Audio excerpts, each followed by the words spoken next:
Israel to be an apartheid regime in 2021. Amnesty International declared Israel to be an apartheid regime. Don't fucking stop me while I'm cooking, you baboon in a suit! The chef is in! About to give you a fucking Chelsea Green, you donkey! Donkey!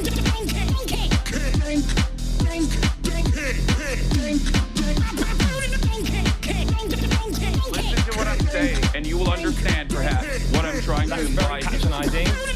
Yeah, I am being patronizing. I don't know who the fuck you are, and you're over here chirping all the way from fucking London about you want to fucking free Palestine, but also simultaneously you're talking about both sides are fucking fine. Shut the fuck up. You don't know anything, okay? Who the fuck is this pink-haired twink?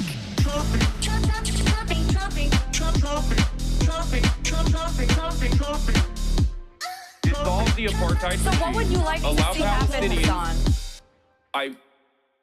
Do you not understand the English language? What's going on, everybody? I hope everyone's having a fantastic evening, afternoon, pre-noon, no matter where you are in the world. I'm Hasan Piker, and this is the Hasanabi broadcast coming to you live from Paris, France. Oui, that's right. Ladies and gentlemen, we are still in Paris, France. I am live. I'm alive. And I hope all the boys, girls, and MBs are having a fantastic one because today is a beautiful day. Today's a wonderful day. Today is 5/10/2025. That's right. It's Saturday, May 10th. 2025, and I am still in Paris. Oui. Bonjour, and I'm live. I'm alive. Oui, baguette. You already know. I gotta get all of this out of the way really quickly because I gotta get all this out of the way really quickly because I have the leader of the France unbowed party, Jean-Luc Melenchon, coming on the broadcast, and I cannot. La France insoumise. I can't be doing French accents in front of him, except I probably will end up doing it. I'm a little nervous. All right, folks. This is part of the broadcast where I tell you about my personal news about what's going on in the world of Hasan, Hasanabi, Piker, in between the time period where I press the stop streaming button and press this start streaming button. So help me God, I'm going to do that. Hello. Home. Camera focus. Is it not focusing on me? What's happening? Bonsoir for evening. Okay, cool. All right. Personal news wise, ladies and gentlemen, I'm going to do this quick. We're just going to rapid fire through this process because Jean-Luc Melenchon and his team is going to be here soon. Insane aura, insane pull, insane get. You already know what it is. The man, the myth, the legend is here in the building in a little bit, and I'm actually a little nervous, but I'll tell you in a second about what's going on. Personal news-wise, I ended the broadcast last night. It was 1 a.m. my time. It was 1 a.m. my time when I ended the broadcast, and it was...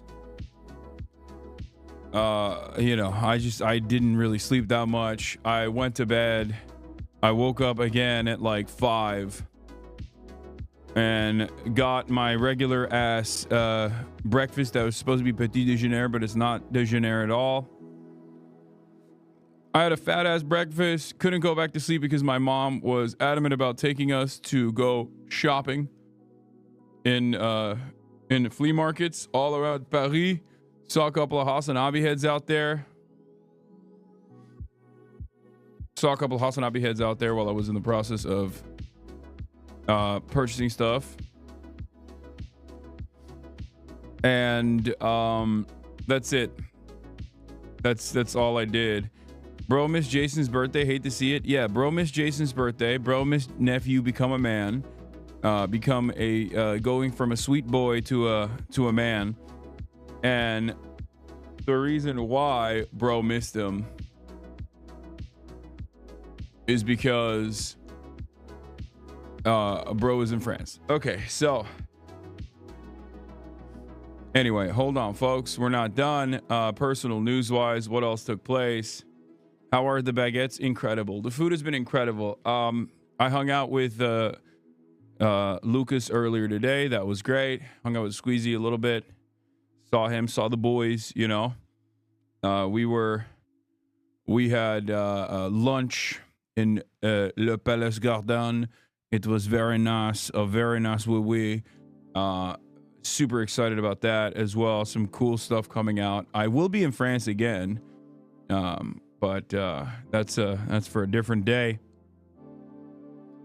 Bro, you are dehydrated? I am dehydrated, I guess. I don't know. What is this? Why are people telling Jason he's not me? What is this? You're not Hasan, buddy. Oh my fucking god. Hold on. Yo, let me know. Hold on. What? Hold on. The vision really didn't. The vision. He looks great. He looks great. Okay, so Levi. What does that mean? I don't know what that means. Okay, F-U Hasanabi. Sound. La F-U Hasanabi. Okay. The amount of French first-time chatters is hilarious. I know. Jean-Luc Melenchon has motion. It's crazy. Le vieux means the old. Wait, what? I'm not saying that to him. I'm not going to be disrespectful to my goat. Okay, he's going to be in here aura farming. I need to see some TikTok clips. I need to see some TikTok clips of Jean-Luc Melenchon looking like he's got aura. Okay. People are saying Pakistan violated the ceasefire, although I can't find credible sources. Okay. We'll get to that later. We're not going to do news yet.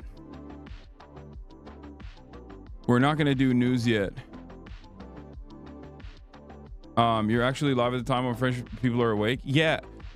It's not that late here. It's only 7:38 here. 2 clips. What are these clips?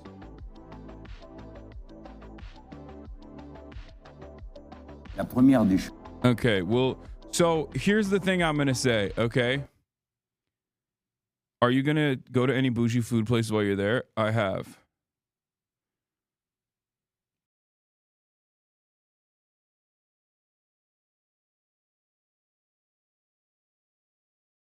Okay, listen to me.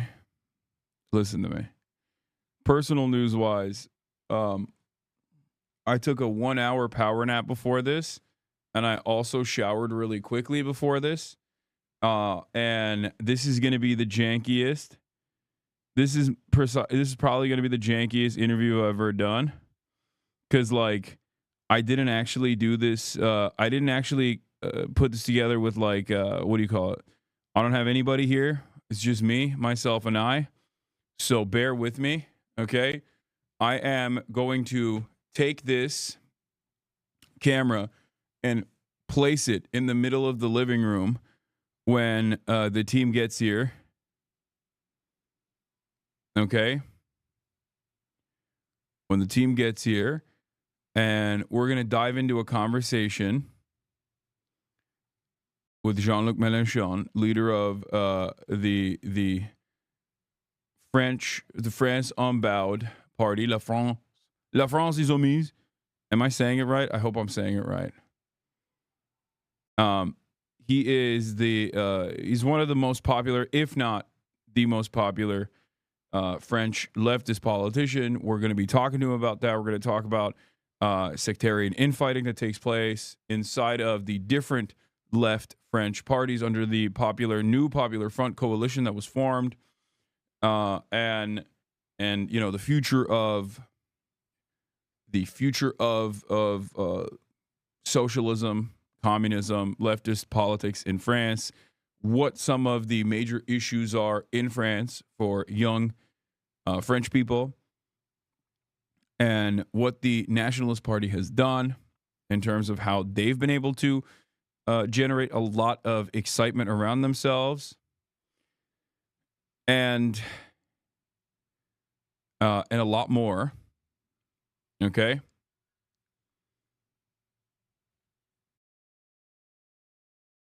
But then we'll also talk about India, Pakistan after.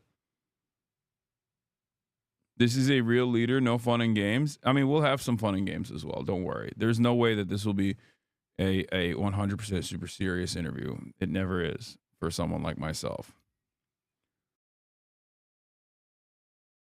I did prepare for the interview. I studied the blade quite a bit. I'm still nervous regardless. And yeah. So that's it. In any case, here is let's blast off. Let's get started. Let's get it twisted. And then and you know, let's do the damn thing. Talking to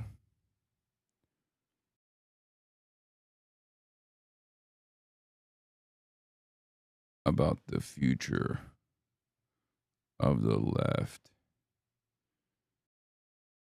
International solidarity.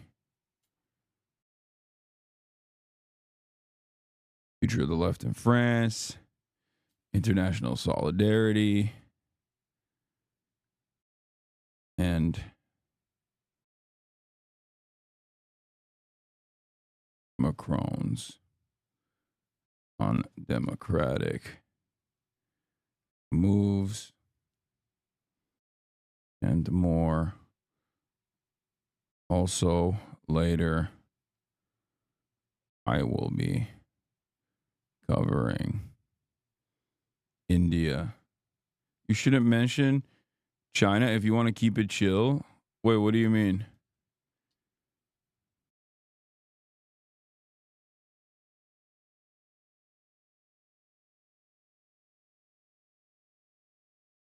Or offer him a light phrase. He likes it. Milk and strawberry syrup. I don't know if we have that, but I can ask. Feels so weird as a French guy to have Melenchon on stream, law. I think you guys are forgetting who your goat is, okay? Me.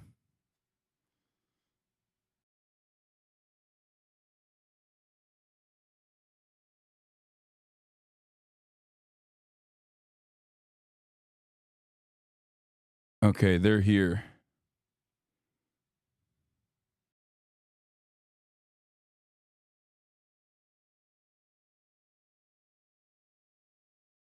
Oh, they're here already. Hold on.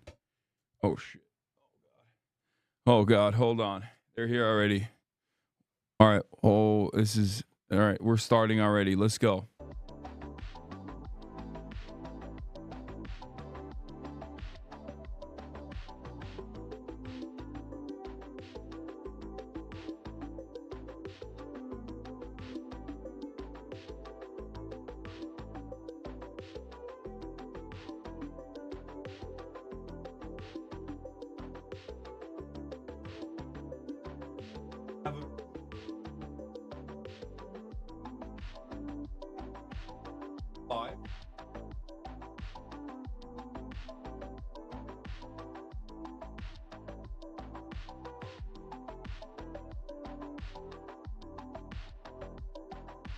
And then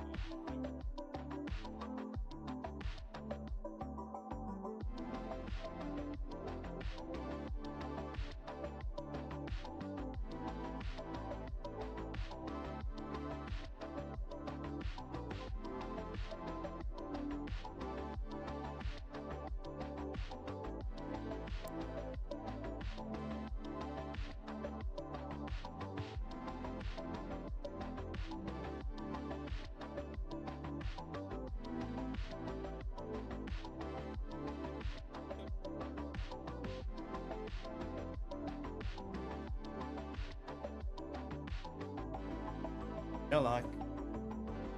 okay.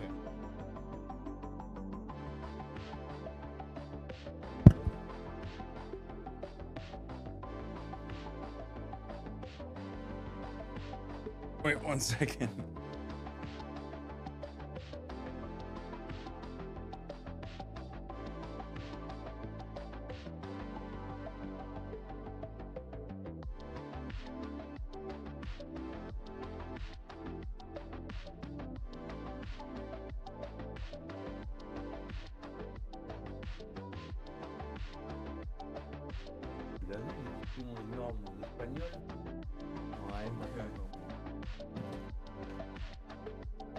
Ils ont rien enlevé. Hein? En tout cas, ils ont rien enlevé. Alrighty. Okay. I think we're good. This is 274. as good as he's gonna get. Ok. Is it? Let's see if it's dark or not. Let me just check real quick. Si c'est bon pour l'installation caméra. Ok. Every time I do this, there's always it's like live production, so there's always a couple quirks that I have to work through, but I think we're good. Il dit c'est toujours du live, donc il y a toujours un petit. It's live production, so Il y a toujours des petits trucs comme ça. nice to meet you. Pleasure meeting you. Thank you so much for coming. Yes. Very excited to have you. Là, c'est and- démarré, là? Ouais. Yeah, we're live already. We've been live. And ladies and gentlemen, Jean-Luc Melenchon of France Unbowed. It's me. What would I don't want to mess this up because I don't speak any French whatsoever. It's La France Insoumise. Yes. Is that good? Yes. Okay. All right. Perfect. La France Insoumise, the leader of the Attends, mais French. comment ça se traduit, Left. France Insoumise? France Unbowed. Yes. Il a dit France avant. Unbound. Ah, ok, Yeah. ok. Okay. So one of the first things I wanted to talk to you about is what France Unbowed means, because we have a lot of people in my audience that are unfamiliar with French politics. So I want to get started by talking about how this party formed and what the name of it is. Il veut commencer par savoir qu'est-ce que ça veut dire la France insoumise. Beaucoup de gens dans son audience ne connaissent pas forcément la politique française. Donc qu'est-ce que ça veut dire et comment ce parti s'est formé, c'est quoi son histoire? Il va falloir que je compacte, mais nous sommes, we French are very, comme on dit, agité, un peuple agité, un peuple. We're a very agitated people. Yes, yes. Oh, we know. We see all the time with protests all the time Alors, happening. nous sommes capables des meilleures choses. We are able of the, We're capable of the best, et aussi du pire. but also of the worst. Okay. Et on a du talent dans les deux domaines. And we're very talented in both domains. Oh, We're the best. absolutely. Okay, Bon. I agree. Voilà. Il est d'accord. Le mouvement insoumis, ce n'est pas un parti, c'est un mouvement. The France Insoumise is referred as a movement and not a party. C'est un peu délicat, je laisse cette question de côté, d'accord? I just put this aside for now. Okay. Le fond de l'affaire, c'est que la politique en France, la scène politique a explosé. The French political scene has exploded. Les partis traditionnels se sont effondrés en même temps. Le Traditional- Parti socialiste et la droite. Traditional parties just collapsed all at the same time. The Parti Socialiste, which was the center-left party, and the center-right, Comme aux États-Unis. like in the USA. Yeah. Le Parti républicain s'est effondré et dévoré par M. Trump, et le Parti démocrate s'est effondré comme parti de gauche, dévoré, hélas, par personne. The Republican Party in the US has been eaten up by Trump, and the Democratic Party has also collapsed. The left in the Democratic Party, but unfortunately was not eaten up by anyone. Yeah. Well, Je termine juste en vous disant, nous sommes entrés avec audace sur la scène, et nous avons fait la jonction avec les mouvements populaires français. Pour résumer tout ça. We entered with great audacity on French political scene, and we made a kind of junction with the French popular social movements.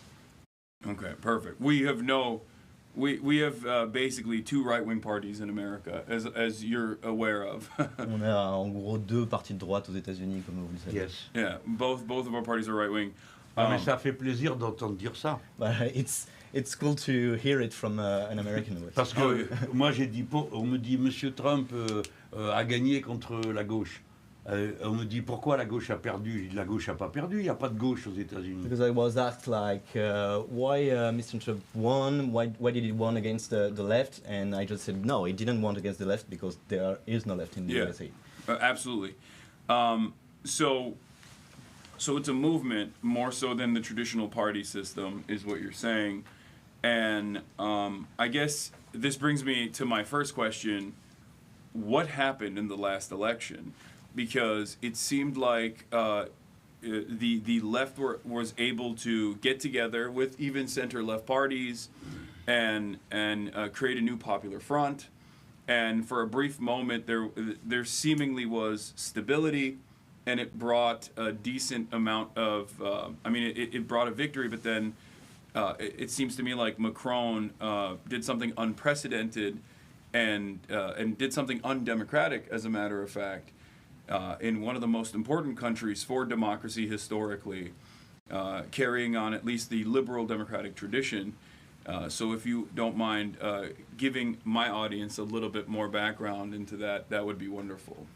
Ok, ça m'amène à ma première question qui est qu'est-ce qui s'est passé dans la dernière élection, puisque de mon point de vue, apparemment la gauche avait réussi à s'unir, même avec certaines parties du centre-gauche, et à obtenir une victoire qui aurait pu apporter de la stabilité.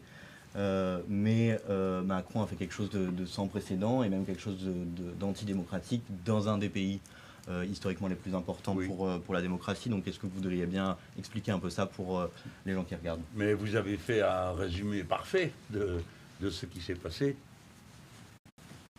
Your take was perfect on what happened actually. Nous sommes... c'est incroyable. Et le monsieur Macron a eu beaucoup de cynisme, beaucoup d'audace aussi, mais au sens le plus criminel du terme. C'est du jamais vu. Vous faites une élection, nous gagnons l'élection et il décide que ce n'est pas nous qui avons gagné. Et il appelle comme Premier ministre un représentant du plus petit parti de l'Assemblée nationale, de droite. It was really incredible. Like Macron was very cynical about it. Him too had a great audacity, but more in a criminal sense of the term.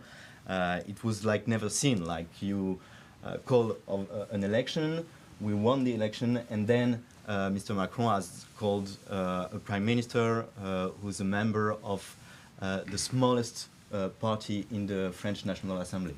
Alors nous sommes passés à la contre-offensive dans l'Assemblée nationale. Et nous avons fait tomber le premier gouvernement qui a été nommé par M. Macron. Vas-y. We started to get on counter-attack mode in the French National Assembly, and we deposed a motion of no confidence against the first prime minister that was appointed by Mr. Macron, and we managed to fell him. Alors c'est un fait historique, parce que pour la première fois, la gauche radicale dans un pays fait tomber un gouvernement de droite sans tirer un coup de fusil ni faire un mètre de barricade. It's really an historical fact because for the first time in this country, the radical left managed to take over a government without one shot being fired and 1 meter of barricades being put. Et nous allions, dans cette contre-offensive, un gouvernement tombe, donc le suivant arrive et on a dit on va recommencer. On va faire à nouveau une motion de censure. Et là, c'est le centre-gauche qui a sauvé M. Macron, c'est-à-dire les démocrates en France, le Parti socialiste français. And then we said, well, we have to keep going this counter-attack, and so the next government was appointed by Mr. Macron.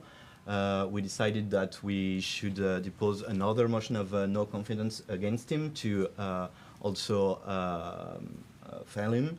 But this time it was actually the center-left that decided to not vote this motion of no confidence, and it was the center-left that saved Macron, the Parti Socialiste, which is like the equivalent of the Democratic Party. Yeah. So the question, actually, this is perfect to talk about. The question I have is about the other coalition parties under the new Popular Front. There is seemingly endless sectarian infighting that takes place on the left. Is it how is this? Is there any way to combat this? Is this a real problem, especially with the upcoming elections? What are your goals in particular? Alors du coup, je veux parler un peu des autres partis dans le nouveau Front populaire. Apparemment, il y a sans cesse des petits combats sectaires dans ce nouveau Front populaire. Est-ce que c'est un réel problème? Est-ce qu'il y a moyen de surmonter ça? Quels sont vos objectifs en particulier pour les prochaines élections? Bon. Je pense que ce ne sont pas des petites querelles. Ce sont des questions de fond qui sont posées. Je vous donne un exemple. C'est la situation à Gaza. Nous avons, dès le début, nous nous sommes référés au droit international. Et ensuite, nous avons été présents le jour de la Cour internationale de justice. Et ensuite, nous avons condamné le génocide. Et à cause de cela, depuis le 7 octobre, nous sommes sans arrêt accusés d'antisémitisme et de tout. Et dans cette circonstance, il y a eu, nous, fermement aux côtés des Palestiniens, les socialistes, qui sont le centre-gauche, eux, dans une position n'osant rien dire. Et pour nous, cette divergence-là, par exemple, elle est considérable. Parce que si nous faisons semblant d'être des bons amis du centre-gauche au moment où ils abandonnent la population de Gaza, c'est nous qui serons rejetés aussi, et pas seulement eux. I don't think it's only a little sectarian fuse, but it's a real problem. I give you an example, our position about Gaza. Us, Insoumis, from the beginning, we referred to international law in Gaza to be restored. We were present at the International Justice Court when there was the hearing of Israel and South Africa. South Africa. We condemned the genocide happening in Gaza, and because of this, we've been since the beginning accused of everything and accused of particularly anti-Semitism. I'm familiar with that, yeah. Ouais, il connaît ça. So we stand with the Palestinian people, whereas like the Parti Socialiste, so the center left, has adopted a position where they don't say anything, they're afraid of saying anything. And for us, this... They accuse us to be anti-Semites. And yeah, they accuse us of being anti-Semites. And this difference between us is not a small one for us. Because if we make believe to be friend with those guys, it's not only them, but also us that will be rejected by all the people in France that are that have feelings for the people in Gaza. Mm-hmm.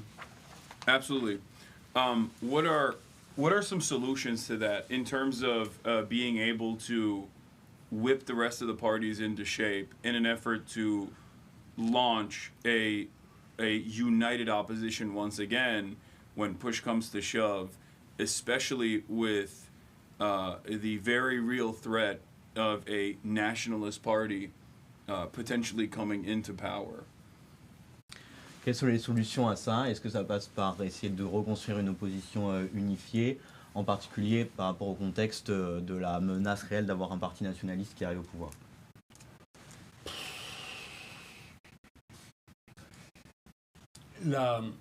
La solution, c'est que la masse des gens dans les quartiers populaires et dans la jeunesse aillent voter.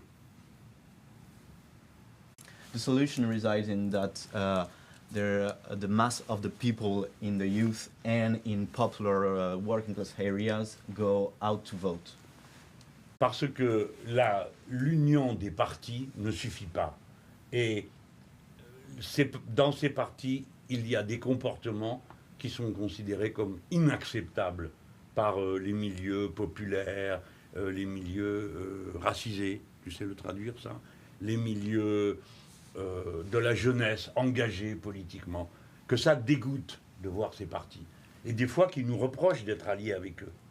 Donc la vraie solution, c'est la démocratie. Les gens doivent aller voter. Parce que sinon, on passe son temps à faire voter n'importe quoi parce qu'on a peur. Alors comme on a peur, ah mon Dieu, on ne parle pas de ci, on ne parle pas de là, on ne répond pas à telle question, la peur, tout le temps la peur. Non, ça, nous refusons ça. Il y en a assez, on en a jusque-là. Chez vous, on vous fait voter démocrate, c'est-à-dire quelque chose qui n'a aucun sens, à cause de la peur de M. Trump. Le résultat, vous avez M. Trump. Donc nous ne ferons pas ça. C'est long, hein, notre affaire. Hey, because you know, uniting the parties is not enough. Because in these parties there are people that have positions that are unacceptable for large part of working class people, of immigration background people, of the youth, the young people. So the solution is really democracy. People must go out to vote. Otherwise, we just do anything or vote anything only based on fear. And we silent any subject, or we vote for the less worst only for fear. In your home country, they made you vote Democrat based on the fear of Trump, and the result of that is that you have Trump. So we won't be doing this. Yeah, no, absolutely. Speaking of my home country, I feel like Americans, with the exception of nationalist movements, Americans are broadly blind to international solidarity. American left, in particular, has completely lost the internationalist tradition, whether it be a socialist one or even any sort of solidarity whatsoever. I would say neoliberals are united across the board. They coalesce around similar goals, and the right certainly is united as well in this growing movement of fascism, from the AfD in Germany to obviously the Nationalist Party here, to Elon Musk and Donald Trump and what they're doing in the United States of America. Do you see this as a new fascist wave growing internationally, and how can the American left work to combat this? En parlant des États-Unis, j'ai l'impression que les Américains, à part ceux qui sont dans la droite nationaliste, sont très aveugles aux questions internationales et à ce qui se passe dans le monde. Même la gauche américaine a perdu la tradition internationaliste, qu'elle soit socialiste au sens radical ou même autre que ça. Les néolibéraux, quelque part, sont aussi unis. La droite est vraiment très unie, de l'AfD au Rassemblement national, en passant par Elon Musk et Donald Trump. Est-ce que vous voyez là-dedans une nouvelle vague mondiale fasciste, et comment la gauche peut y répondre aussi de manière plus internationaliste? Alors, oui, vous avez raison. La gauche aux États-Unis nous a, ignorés absolument. Nous avons eu les plus grandes difficultés pour arriver à parler avec Bernie Sanders. Là, je l'ai fait la dernière fois qu'on y a été. C'était la première fois. On lui a envoyé des lettres, on a pris des contacts. Rien. Ça ne les intéresse pas. Ils ne s'intéressent qu'aux États-Unis d'Amérique. Point. Ça, c'est la première chose. First, yes, you're right about the American left. We ourselves had very big difficulties to reach out and to meet with Bernie Sanders. I met with him last time I was in the USA, but it was the first time, and before that we had great difficulties. We sent him letters, we tried to reach out, but nothing. They were only interested in what's happening in the USA and not international. Nous avons maintenant un contact qui a été établi avec DSA, parce que c'est les seuls qui se sont intéressés à nous. We now have contact established with DSA, Democratic Socialist of America, for the reason that they are the only one that have shown an interest in us.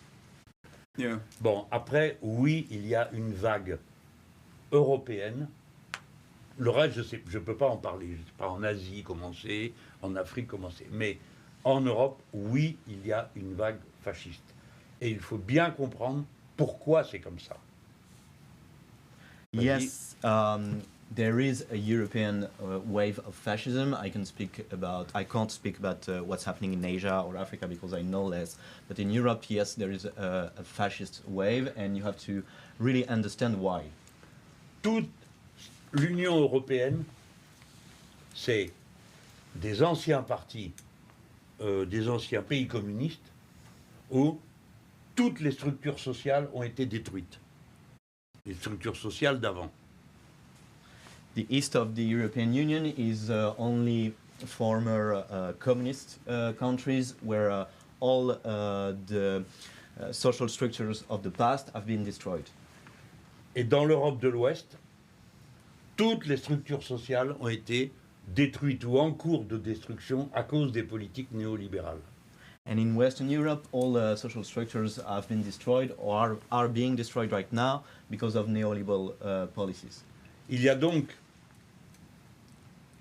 une agitation populaire, une tension dans toutes les sociétés. Et pour faire face, la droite a produit l'extrême droite. L'extrême droite ne tombe pas du ciel.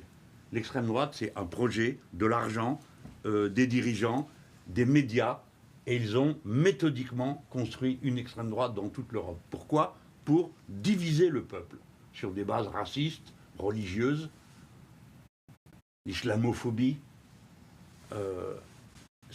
L'extrême droite, c'est une stratégie des dominants. Ce n'est pas un hasard de l'histoire. And to face this, so there is big tension and big social agitation around this social structure being destroyed. And to face this, the right has produced the far right. Because the far right doesn't fall from the sky.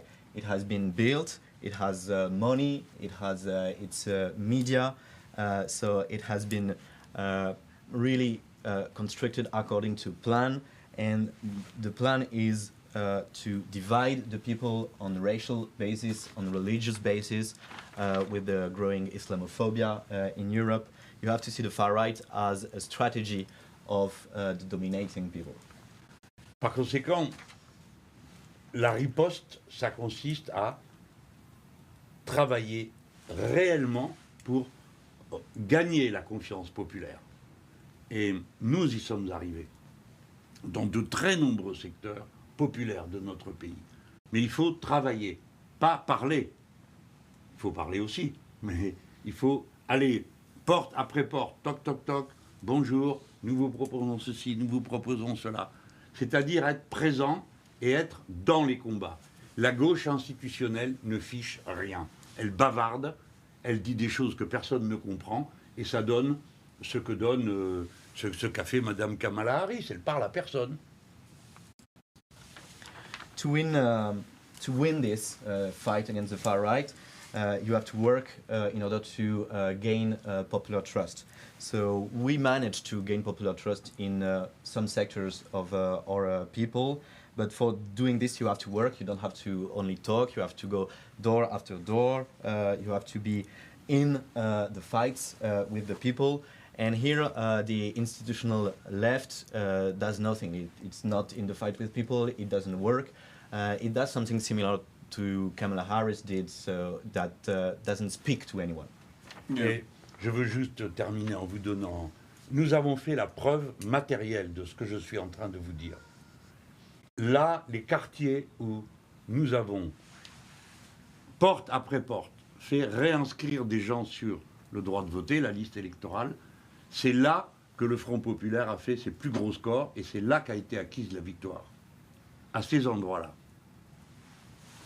We have like a material proof of what I'm saying is that we see that the areas in France where we were door to door and where we had a big campaign for voter registration, it's also this area where the New Popular Front made its biggest scores, and it's in these areas that the election was won. Yeah. The left's inability or the left, the Democratic Party in America and all of the other neoliberal counterparts in Europe and their inability to combat fascism comes from the fact that sometimes it feels like they are playing the role of controlled opposition rather than showing a true vision of change, either because they are fearful of their same masters of capital, or because they're genuinely worried about disrupting the systems that they've played a role in designing. In terms of, I want to switch gears a little bit, and hold on, let me see. I have some notes here. Huh? I was gonna look up notes real quick, but as far as the instability goes, where is most of your momentum coming from?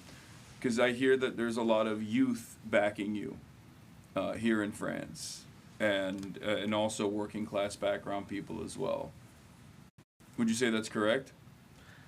Alors, pour rebondir sur ce que tu viens de dire, lui pense l'incapacité des démocrates et de toute la gauche néolibérale européenne qui sont leurs contreparties en Europe à combattre le fascisme, c'est parce que parfois on a l'impression qu'ils se comportent plus comme une opposition contrôlée que comme quelque chose qui va proposer un réel changement. Peut-être c'est parce qu'ils ont peur des mêmes maîtres du capital que les autres, ou qu'ils ont vraiment peur de secouer le cocotier des institutions auxquelles ils participent. Mais sinon, il voulait quand même demander tout notre succès, son succès, d'où il vient en France. Lui, il entend qu'il y a beaucoup de la jeunesse qui nous soutient et de gens de secteurs populaires, d'origine populaire. Est-ce que tu dirais que c'est vrai? I guess the question is, who is demanding radical change in France? Qui en fait, en France, demande, quels groupes sociaux demandent un changement radical? D'abord, je veux répondre sur le centre-gauche. First, I want to say something about center-left. Moi, je ne veux pas être une vision simpliste, accusatoire, je ne sais pas comment on dit ça en anglais, accusatoire, I don't want to have a simplistic vision or to just being someone that accuse others. Le centre-gauche, les partis socialistes, le parti démocrate, tous ont en commun leur doctrine, leur logiciel est le suivant. Si le capitalisme doit bien fonctionner. S'il fonctionne bien, on pourra avoir des avantages pour les travailleurs. Voilà le raisonnement. Ils n'ont pas vu que le capitalisme a changé, ils ne partagent plus rien. Avant, vous faites la grève, vous savez où habite votre patron. Aujourd'hui, vous faites la grève, vous ne savez pas où est le patron. C'est un fonds transnational, bon. Premier exemple. Deuxième élément, le logiciel social-démocrate est aberrant. Parce que pour que ça marche, il faut produire sans cesse plus, vendre sans cesse plus. Comme s'il n'y avait pas de crise écologique. Ce qui m'a frappé quand je suis allé aux États-Unis, c'est que personne, dans les gauches que j'ai rencontrées, ne m'a parlé un instant de la crise écologique et du danger majeur pour la civilisation humaine. Personne. J'ai eu l'impression qu'on vivait dans le passé, à une autre époque. So, what the center-left parties have in common, it's that they share a doctrine. That is one, capitalism has to function well, and that is, if it's functioning well, we can have advantages for the workers. That's a vision of the past that didn't see that capitalism has changed. In the past, when you went on strike, you knew who the boss, who the CEO was. Today, when you go on strike, you don't even know who the CEO was. It's like an international fund, an hedge fund that you don't know. And second, their doctrine, this doctrine of the center left, says that you have to produce more and always more, and consume more and always more. And it's as they didn't know that the ecological crisis was happening. I was very, very struck that during my stay in the USA, nobody, even from the left, said anything to me about the ecological crisis. It was like it didn't existed. I felt like we were living in the past. Yeah.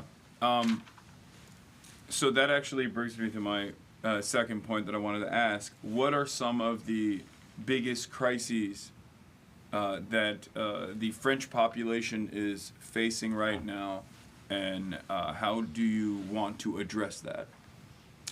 Donc, quelles sont les plus grosses crises que le peuple français face? Nous sommes un peuple qui est défini, qui s'est constitué autour de son État et de ses services publics. Le néolibéralisme détruit l'État et détruit les services publics pour qu'ils soient remplacés par des services privés. Par conséquent, c'est toute la population française qui est frappée. Et c'est même l'identité du pays qui est mise en cause.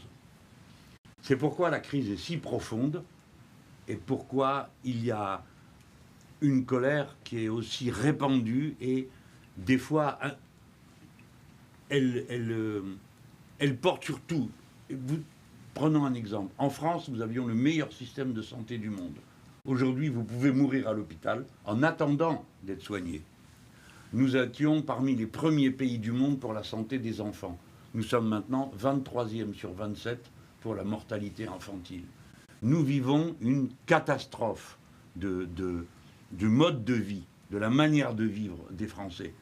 Et c'est pourquoi la situation paraît si incroyable à tout le monde. Tout le monde est concerné. Les trains n'arrivent plus à l'heure, l'hôpital ne marche pas, l'école ne marche plus. On a l'impression que le sol, la vie de tous les jours se disloque. C'est pourquoi il y a une base très, très, très, très profonde d'opposition au pouvoir des néolibéraux, quel qu'il soit. We as the French people have constructed ourselves around the states and the public services. And neoliberalism just destroys the states, it destroys public services. And so it's all the French population that is struck, and even in its core identity. It's a very deep crisis, and that's why there is so much anger in the French people that is on so much issues. For example, we used to be one of the best healthcare system in the world, and today in French hospital you can die waiting for care. Waiting. Yeah, we had the best reputation for health for children, and today we are the 23rd European country out of 27 for infant mortality. So it's really a catastrophe for our entire way of life, and it seems incredible for everyone that trains are not on time anymore, that schools, public schools don't work anymore, that our hospitals don't work anymore. So it's the French everyday life that seems being collapsing, and that's why there is such a broad social basis for radical change. Do French people recognize that it is austerity that has caused their living conditions to collapse as opposed to previous generations? Or are they also falling to the mercy of reactionary propaganda and falling to the whims of right-wing nationalist parties, especially when there is no viable, in their eyes, up until recently, no real viable socialist alternative? Est-ce que les Français reconnaissent que c'est l'austérité qui est la cause de leurs maux, ou bien est-ce qu'ils tombent aussi dans la propagande réactionnaire qui accuse d'autres pour ces maux, spécialement à l'époque, c'est-à-dire avant notre émergence, où il n'y avait pas vraiment d'alternative de gauche radicale pour faire face? Oui, vous avez tout à fait raison. Tout à fait raison. C'est ça qui s'est passé. Et ça s'est passé dans tous les pays de l'Europe de l'Ouest. Les gens ont vécu, ils ont compris que toute leur vie était agressée et personne ne leur dit quoi faire. Sinon, il faut travailler encore, il faut produire davantage. Et s'il y a des problèmes, c'est à cause des Arabes, c'est à cause des musulmans, c'est à cause des immigrés. Oui, ça a marché, ils n'ont fait que ça pendant 10 ans. Vous savez, l'extrême droite en France, ça fait 56 ans que le parti de M. Le Pen existe. Nous, ça fait même pas 10 ans. Même pas 10 ans. Oui. Yeah, you're absolutely right. This is what happened, and it happened in all Western Europe countries. Yeah. People have seen all their life being under attack, and no one told them what to do, apart from you have to work more, you have to produce more, and everything is the fault of the Arabs, everything is the fault of the Muslims, everything is the fault of the migrants. And they've been doing this for actually for decades. You know that the Rassemblement National, the nationalist French party, is around from 56 years, and we've been around less than 10 years. Yeah. Et quand les gens ordinaires regardent la télé, ils voient les partis de la gauche traditionnelle, et les partis de la gauche traditionnelle leur disent il faut être raisonnable, il n'y a pas d'argent, nous le comprenons, il faut faire des efforts. C'est-à-dire que la gauche traditionnelle, pour des gens qui écoutent de loin, dit la même chose que la droite. Donc, dans tous ces pays, la seule alternative, ça a été de se tourner vers l'extrême droite. C'est vous qui avez raison. C'est comme ça que ça s'est passé. Ça s'est passé aussi bien dans l'ancienne Europe de l'Est que l'Europe de l'Ouest. Mais pour renverser, il faut être clair, net, précis. Il faut dire, c'est tout ce système que nous rejetons, et surtout, il faut être concret. C'est-à-dire, il faut dire comment on va le faire, avec quelles mesures, que les gens comprennent. Donc, il faut travailler les programmes, réfléchir aux solutions, et ne jamais laisser un mètre de terrain aux autres. When ordinary people watch TV in Europe, they see the traditional left parties saying to them, we have to be reasonable because there is no money, we have to make more effort. So if you're looking a bit from far away, you're actually seeing that traditional left and traditional right are saying basically the same thing. So what people thought is that the far right was actually the only alternative to the system. So to change this situation, you have to be very clear.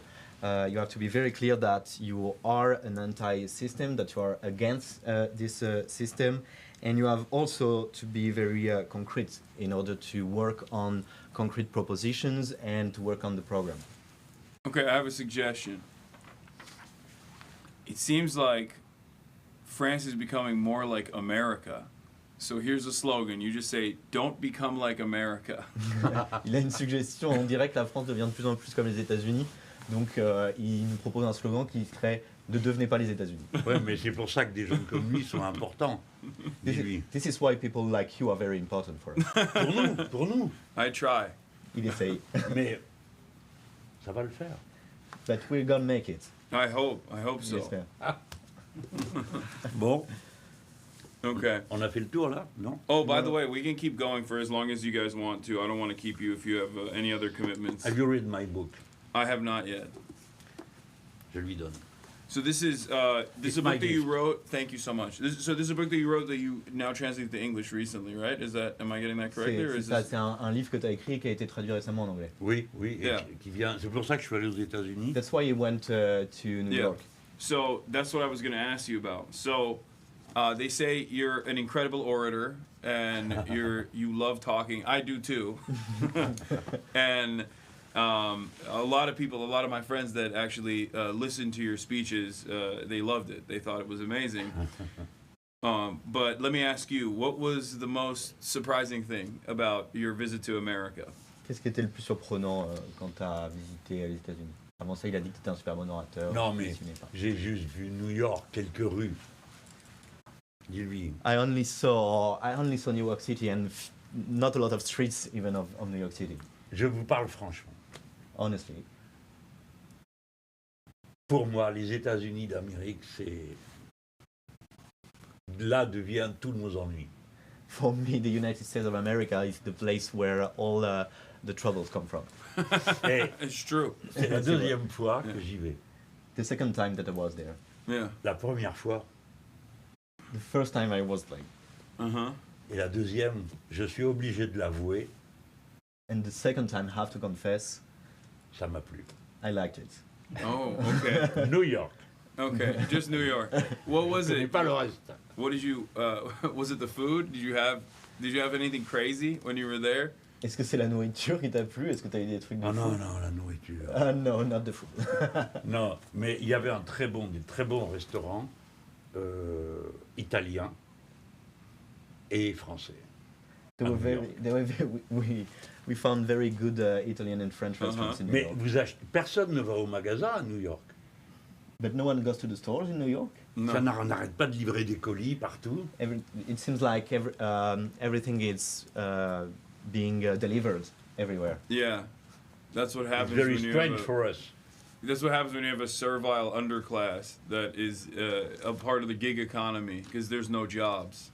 C'est ce qui arrive quand il y a une sous-classe qui ne fait que survivre dans cette économie ubérisée. Oui, on me l'a dit, on me l'a dit. Et nous, on commence aussi à vivre comme ça. And it's starting to be like this in France too. Yeah. Mais si nous gagnons ici, if we win there, on viendra vous donner un coup de main. We will help you here in America. I hope so. What you've described about Bernie Sanders, I've heard from other socialist and communist politicians as well. I talked to Ofer Kasif from Israel, minister of the Knesset. He was recently barred, and he kept ringing the alarm bells leading up to October 7. He's a part of Habash, and he's an anti-Zionist.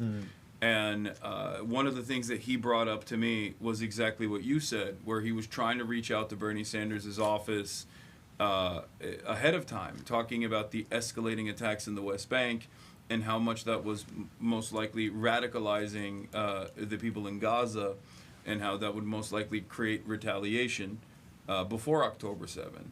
And unfortunately, Bernie had not heeded those calls at all. And hopefully this is something that we can address and have a more internationalist perspective on the left in the United States of America as well, considering the damage that we do to the rest of the world. Ouais, il dit que ce que tu as dit sur Bernie Sanders, c'est des choses que lui ont dit d'autres leaders de gauche radicale ou de partis communistes dans le monde qu'il a rencontrés.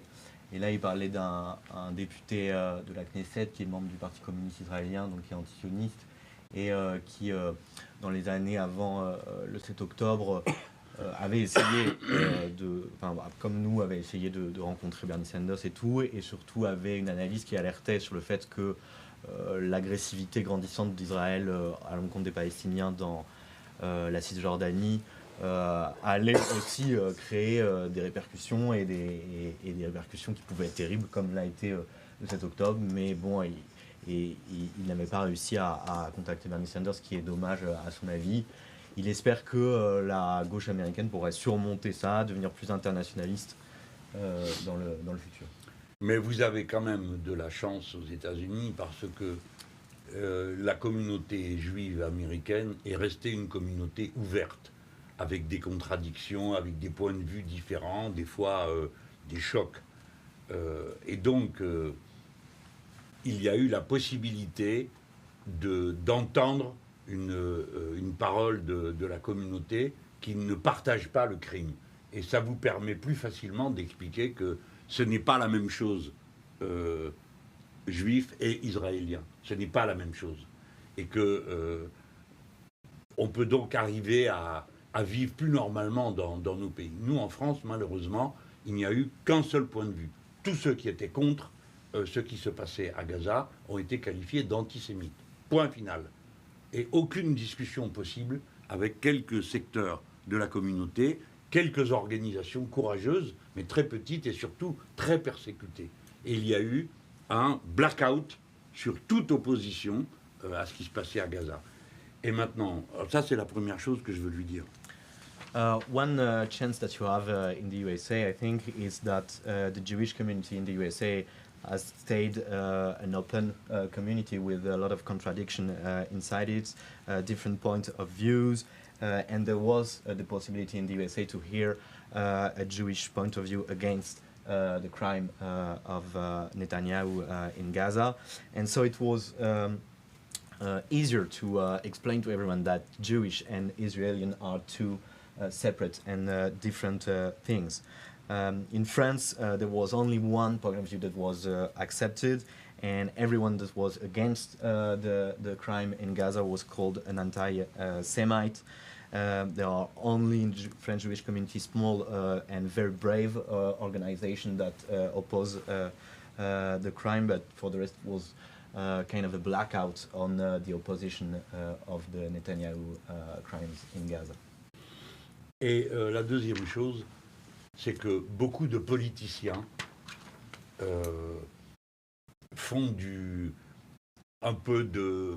croient habiles en faisant du clientélisme à l'égard des partisans de M. Netanyahou.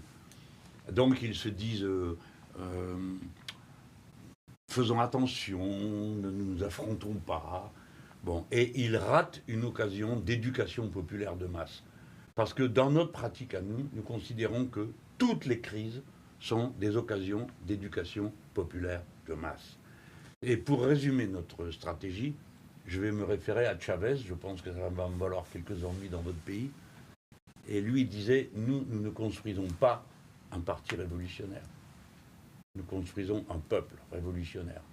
Et pour qu'il y ait un peuple révolutionnaire, il faut qu'il puisse s'éduquer dans les événements. Donc on lui dise ce qu'il se passe et qu'il soit en quelque sorte presque obligé de choisir. Voilà ce qu'il faut faire. And also, there's a lot of politicians that think that they are very smart in being very in trying to gain the votes of the support of Netanyahu here in France or in other countries. So they don't want to offend them. They don't want to defend Gaza too much. And in doing so, they miss an occasion for popular mass education. Because we think that every crisis is also an opportunity for popular mass education. And I'm going to quote Hugo Chavez. Maybe it's going to make me in trouble in your country. Not in my audience. Mais pas dans les gens qui le regardent. Yeah. He said that we are not building a revolutionary party, we are building a revolutionary people. And in order to build a revolutionary people, we have to do this mass education at all times. Oh, absolutely. Speaking of foreign policy, it feels like Macron has sidestepped domestic affairs due to unprecedented unpopularity and has now repositioned himself as a foreign policy leader for France instead of completely stepping away from politics and waiting out the end of his term.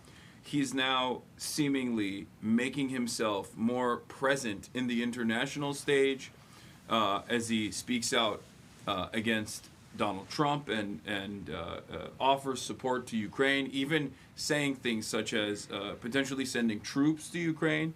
But outside of that, he seemingly has taken some notes from more radical elements in French society, considering that his pivot on Gaza has been shocking, to say the least. He has been very critical of Israel as of the last couple of months. Do you feel like this is insincere, or do you think this is a real change of heart? Is this just more Macron trickery? What's going on there? Juste en parlant de politique étrangère, on a l'impression que Macron s'est un peu retiré de la politique intérieure en France à cause d'une impopularité sans précédent, mais que du coup, plutôt que d'attendre la fin de son mandat, il est devenu plus un leader de politique étrangère en France, qui se fait plus voir sur la scène étrangère. Bon, il y a par exemple le fait que sur l'Ukraine, il a essayé de prendre le contre-pied de Trump, même en disant des trucs un peu fous comme d'envoyer des troupes. Mais ce que je voulais dire, c'est que sur d'autres dossiers, on a l'impression qu'il a été influencé, qu'il a pris en compte en tout cas des avis plus radicaux dans le peuple français, parce que par exemple son pivot qu'il a fait sur Gaza était très choquant, enfin très étonnant pour le moins qu'on puisse dire. Comment vous voyez ça? Il a été ces dernières semaines plus critique d'Israël qu'il ne l'avait été avant. Est-ce que c'est insincère pour vous? Est-ce qu'il a vraiment eu un changement d'avis? Est-ce que c'est un truc de Macron encore? Trucage. Dans la période récente, en effet, il a tenu un point de vue plus critique à l'égard de Netanyahou. Mais nous l'avons connu, nous, 2 jours après le 7 octobre, proposant de faire une coalition internationale comme contre Daesh. C'est-à-dire qu'il proposait d'entrer en guerre contre Hamas et contre la population palestinienne. Donc maintenant, nous le voyons dire d'autres choses. On peut se demander en effet pourquoi. Mais il y a une raison, c'est que massivement, les Français sont hostiles à la politique de M. Netanyahou. Massivement. Et on ne peut pas... Il est déjà impopulaire pour des raisons intérieures. Il essaye d'être... Il ne peut pas se payer le luxe d'être aussi impopulaire pour des raisons internationales. It's true that in the recent periods he has expressed a more critical point of view towards Netanyahu, but we also have known here in France de Macron that 2 days after October 7th was proposing an ISIS-like international coalition, an international coalition like the one that was against ISIS to help Netanyahu. And so it was proposing that France would go to war against the Palestinian people. Now he's saying a different thing. The question is why he's saying that.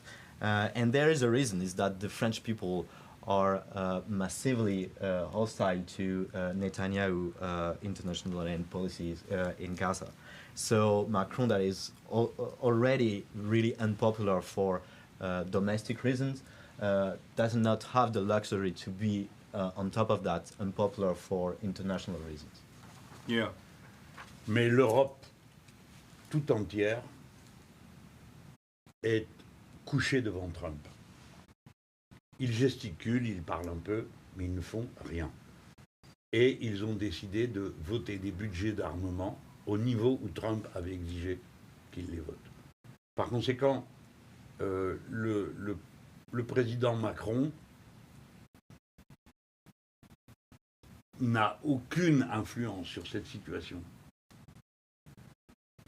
Et ça, pour nous, c'est un problème, pour nous les Français, parce que on peut se demander si nous avons la capacité d'agir de manière efficace en étant enfermés dans un club comme est l'Union européenne. Ou bien si nous devons agir pour notre propre compte dans le domaine des affaires étrangères.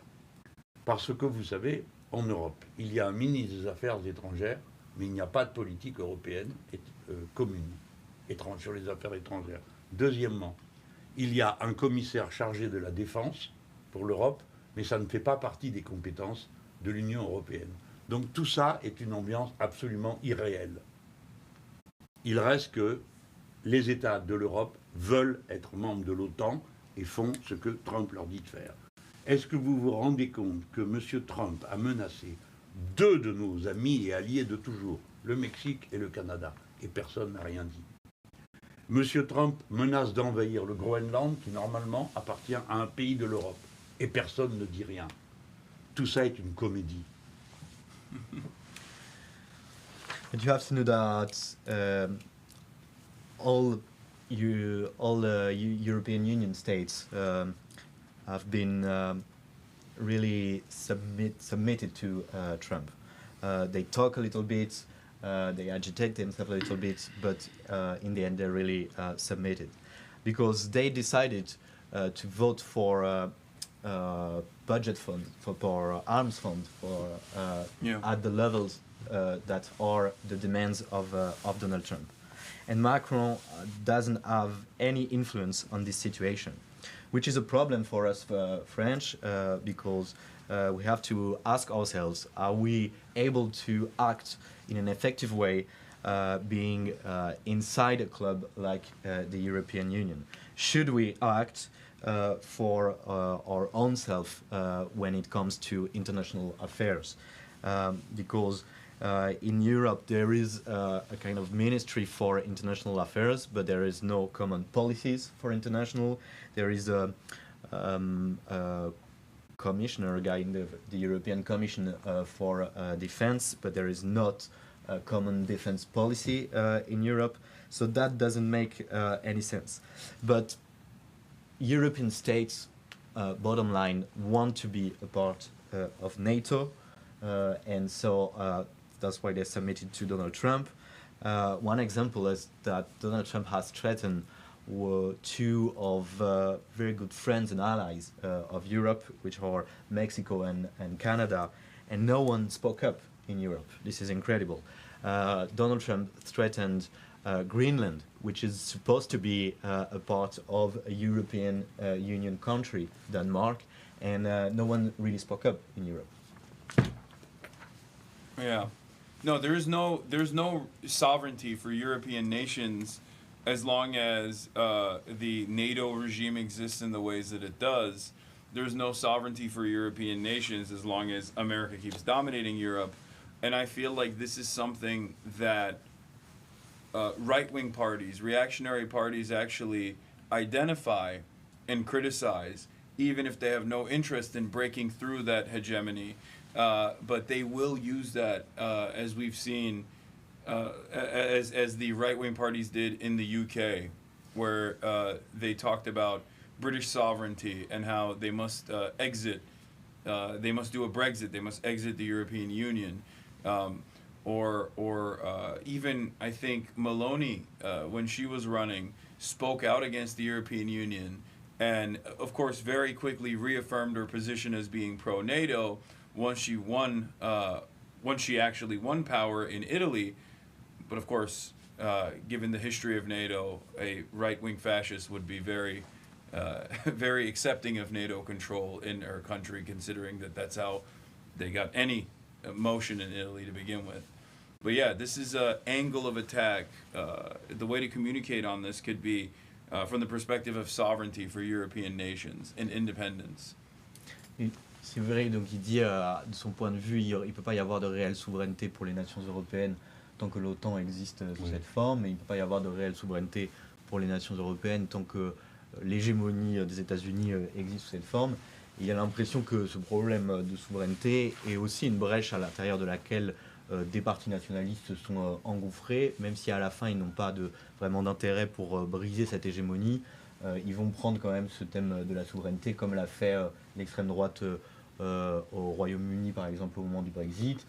Même Meloni, pendant sa campagne, il croit, avait parlé contre l'Union européenne, avant de, une fois au pouvoir, se réaffirmer comme une grande défenseuse de l'OTAN. Oui, et surtout, il faut bien comprendre... pardon. Ils savent tous la vérité. La vérité, c'est que la prochaine guerre, c'est contre la Chine. C'est ça qui préoccupe Trump et les secteurs dirigeants aux États-Unis d'Amérique.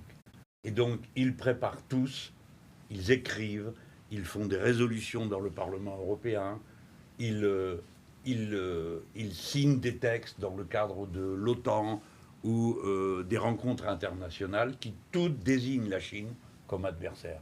Pas Poutine et la Russie, la Chine. Et nous avons, nous, le sentiment que c'est cette guerre-là qu'ils préparent. Et donc, pour l'instant, ils se préparent à être à nouveau tous d'accord avec les États-Unis d'Amérique. C'est ça qu'ils préparent. Ils ne préparent pas l'affirmation de la souveraineté, de je sais pas quoi, rien de tout ça. Rien de tout ça.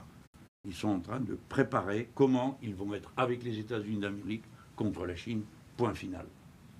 Ils n'ont aucune volonté particulière. Ils n'ont pas de volonté. Ça, c'est sûr. And they all know the truth. The truth is that the next war of the USA is against China. That's what Trump and the ruling class in the USA is actively preparing for.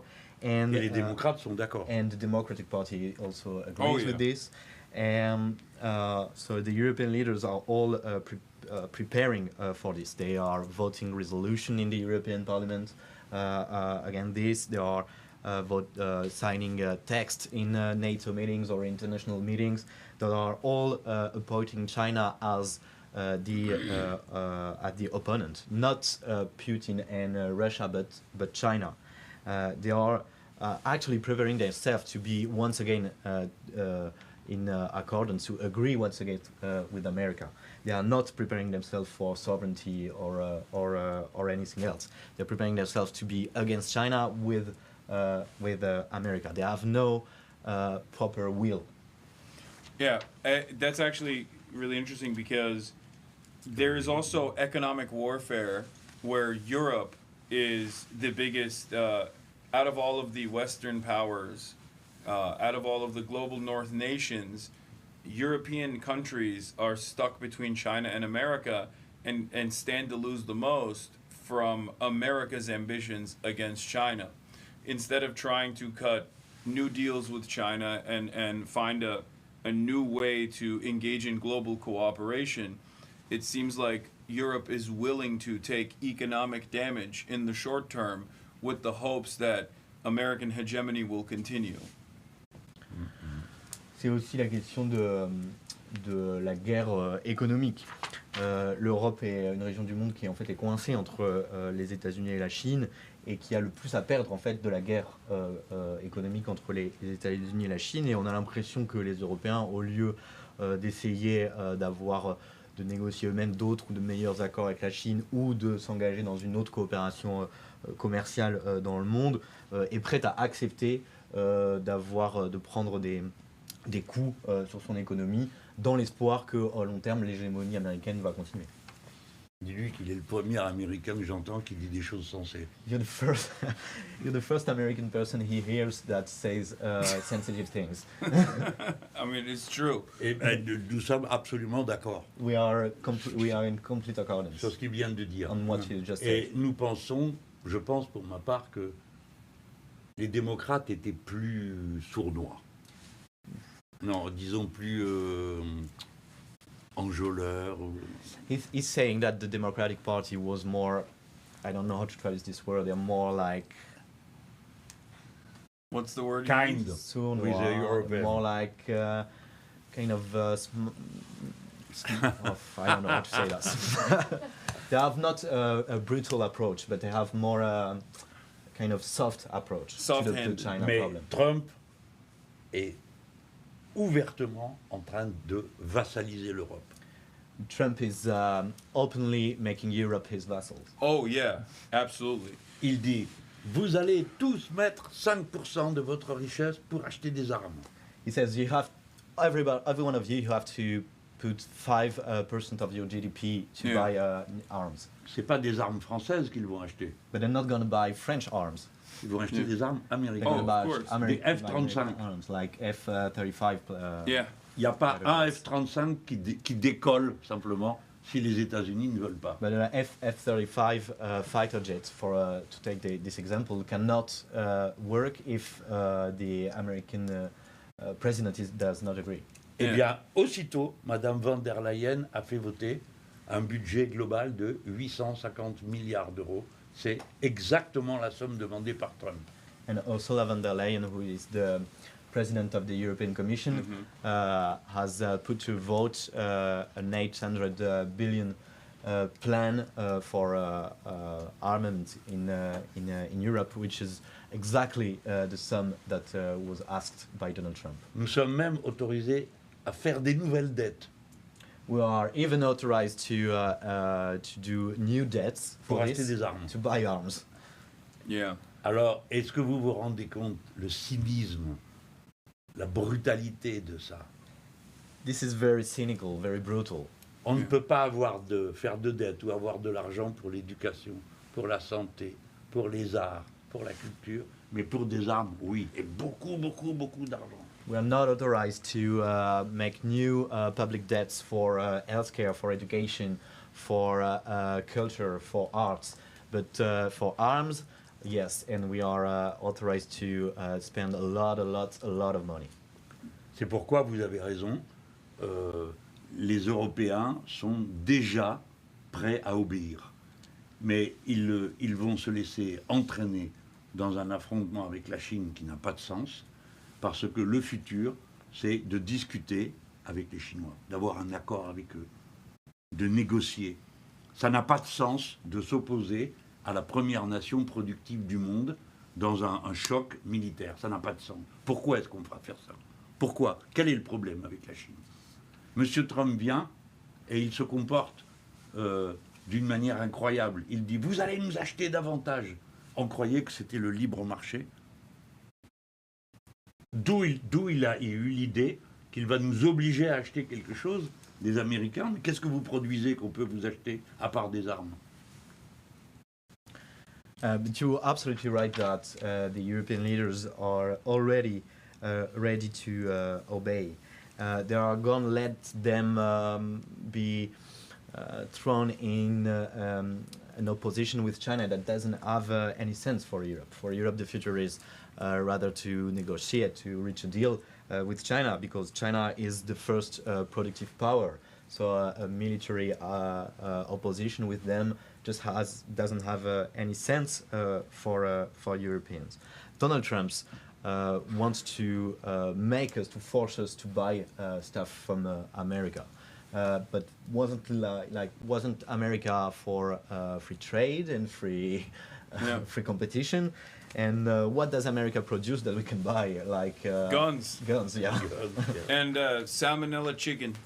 Et des poulets à la salmonelle. Yeah. Salmonella chicken, guns, and hormone beef. Et That's du it. bœuf aux hormones. Ouais, exactement. Mais c'est lui qui le dit, hein. Vous n'allez pas pouvoir revenir aux États-Unis, vous. He says you won't be able to go back to the USA, maybe.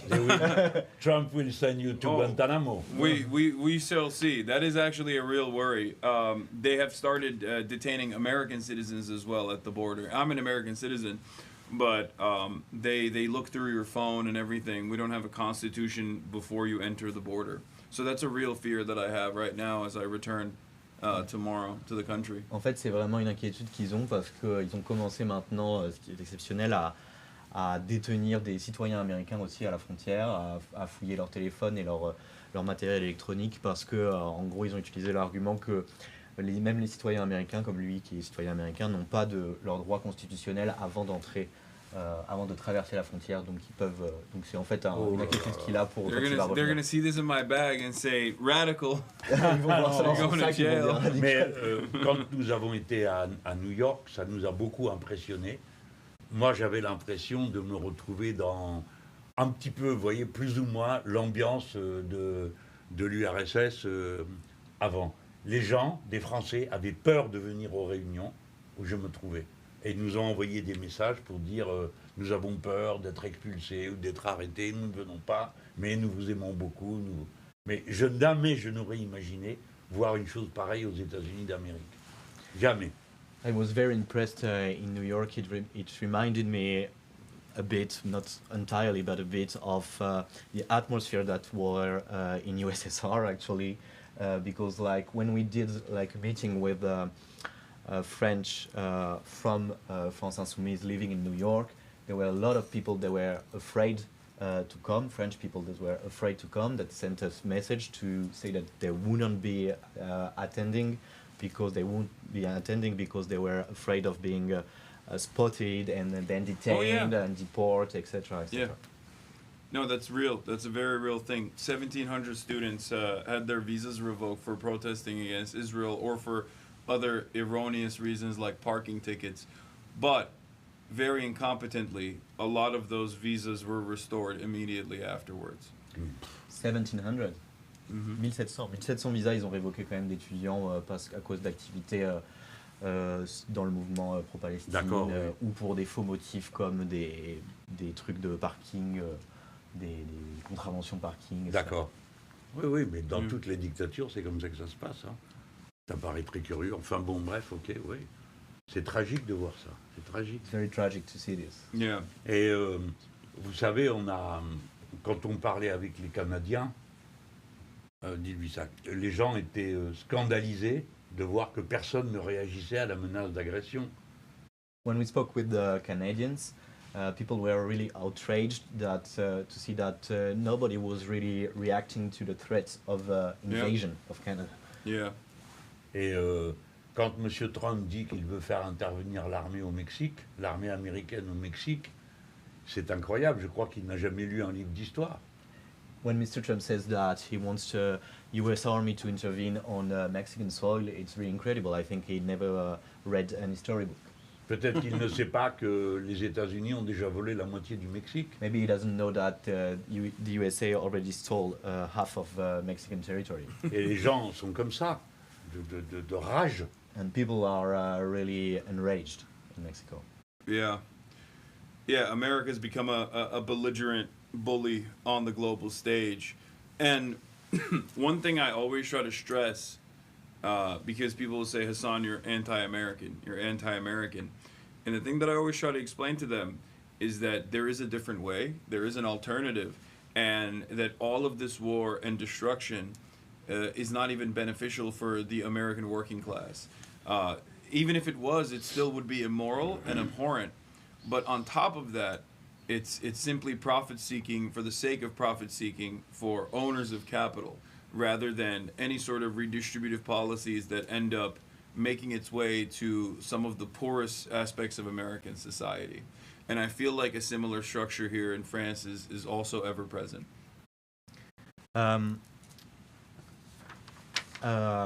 Oui, c'est vrai que donc, les États-Unis sont devenus encore plus une puissance belligérante, agressive au niveau global.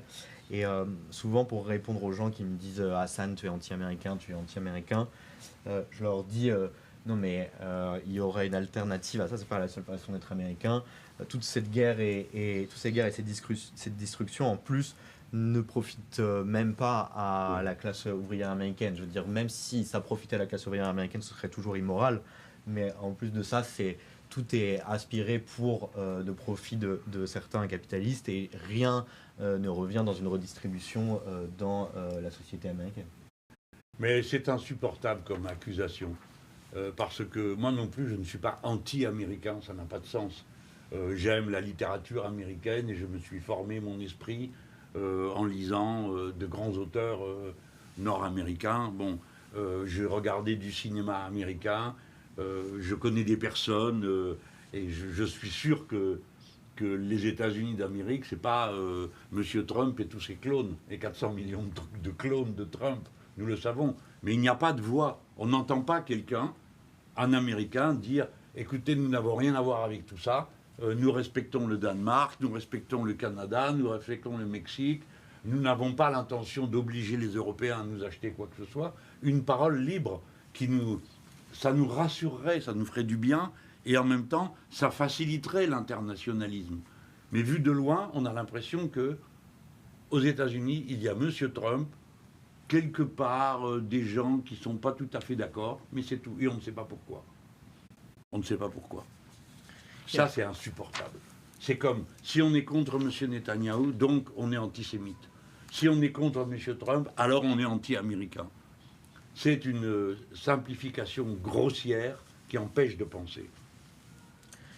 Yeah, it's not acceptable, this kind of accusation. Me neither, actually. I'm not an anti-American. I love American literature, for example. In my youth, I constructed myself with some great American writers. I saw, of course, American cinema. I know American people. I'm not anti-American. I know that in America it's not Trump and 400 million clones of him. But the problem is that there is no powerful enough voice that says something alternative to Trump, that says that we don't have anything to do with this. We respect Denmark, we respect Mexico, we respect Canada. We don't want to force anything on Europe. And if there was such a very powerful voice that said that, it would be easier for also internationalist ties to create. Because from our perspective, far away, it seems like there is Mr. Trump, and somewhere in the landscape, in the corner, there are people that don't agree with Trump, but we don't know really why. There is no powerful voice enough. Mais les dirigeants de la gauche radicale aux États-Unis devraient s'emparer de ces questions. Il faut qu'il y ait une autre voix des États-Unis. Nous avons compris que la voix de M. Macron affaiblissait la France et donnait de nous une image terrible. On a donc tiré la conclusion de ça. Je suis allé au Liban avant l'invasion de M. Netanyahou. Je suis allé en République démocratique du Congo au moment de l'invasion par le Rwanda. Et ainsi de suite. Là, je suis allé au Canada, qui est menacé par les États-Unis d'Amérique. Chaque fois pour dire, la France, c'est nous aussi. Il y a une autre France. Eh bien, c'est ça qui manque des États-Unis d'Amérique. Ça donnerait une force énorme de savoir qu'il y a une force aux États-Unis qui s'intéresse aux autres et qui est capable de nous appeler à des actions communes. Mais on a l'impression... Vous savez, je vous parle bien franchement. Attends, note bien ça maintenant que je lui dis. Le danger pour les États-Unis, c'est comme l'Italie. C'est que vous n'ayez plus de gauche. Plus de gauche. Tout d'un coup, il y a la droite ou bien la moitié de la droite. Point final. Parce que vous êtes un très grand pays, très étendu. Il faut beaucoup d'argent pour faire de la politique chez vous. Beaucoup, beaucoup, beaucoup d'argent.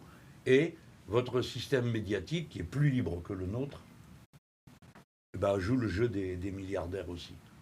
Donc nous sommes très inquiets, pas seulement de M. Trump, de ce qui peut arriver aux États-Unis. The leaders of the radical left in the USA should do this. They should talk about these issues. They should install themselves as another voice for the USA. We in France, we thought that the voice of Macron actually weakened France internationally. So that's why we took action. I went in Lebanon just before the invasion of Netanyahu. I went in the Democratic Republic of Congo just before the invasion of Rwanda. I went in Canada, that was threatened, also in Mexico. And that was to say that France, it's not only Macron. France is also us. There is another France.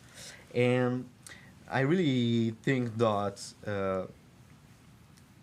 what's missing us is that kind of voice in the USA, another voice in the USA. It would give so much strength to everybody to have this kind of force that could call us to action in regard to what's doing Mr. Trump. Honestly, I'm speaking to you honestly. What I'm fearing also for the USA is what happened in Italy, in Europe, for example, which is the complete that the left is completely erased of the scene. And one day you're waking in. There is only right versus far right, and there is no more left. It has been all eradicated. And I'm very worried that this would happen in the USA because it is such a big country, a country where you need a lot of money to do politics, with a media system that, even if it's, I think, not as bad as ours in France, it's also aligned on billionaires' interest. And I really have a concern for your country, not only in regard to Trump, but also in regard to this. I think our media is worse, but I don't know. Je pense que leur système médiatique est pire. Ah. Oui, pourtant il m'interviewe et pas... Non, rien, laisse tomber. Worst? But I think ours is worse. Our media. You?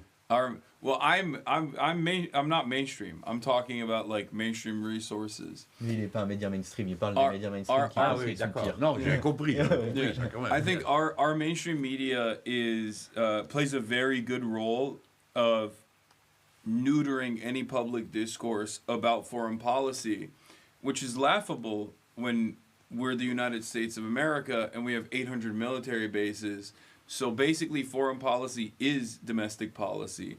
And I try to work actively to get people educated on this, to understand the dynamic that each dollar that's spent on bombs could actually be spent on building schools or building roads in the country.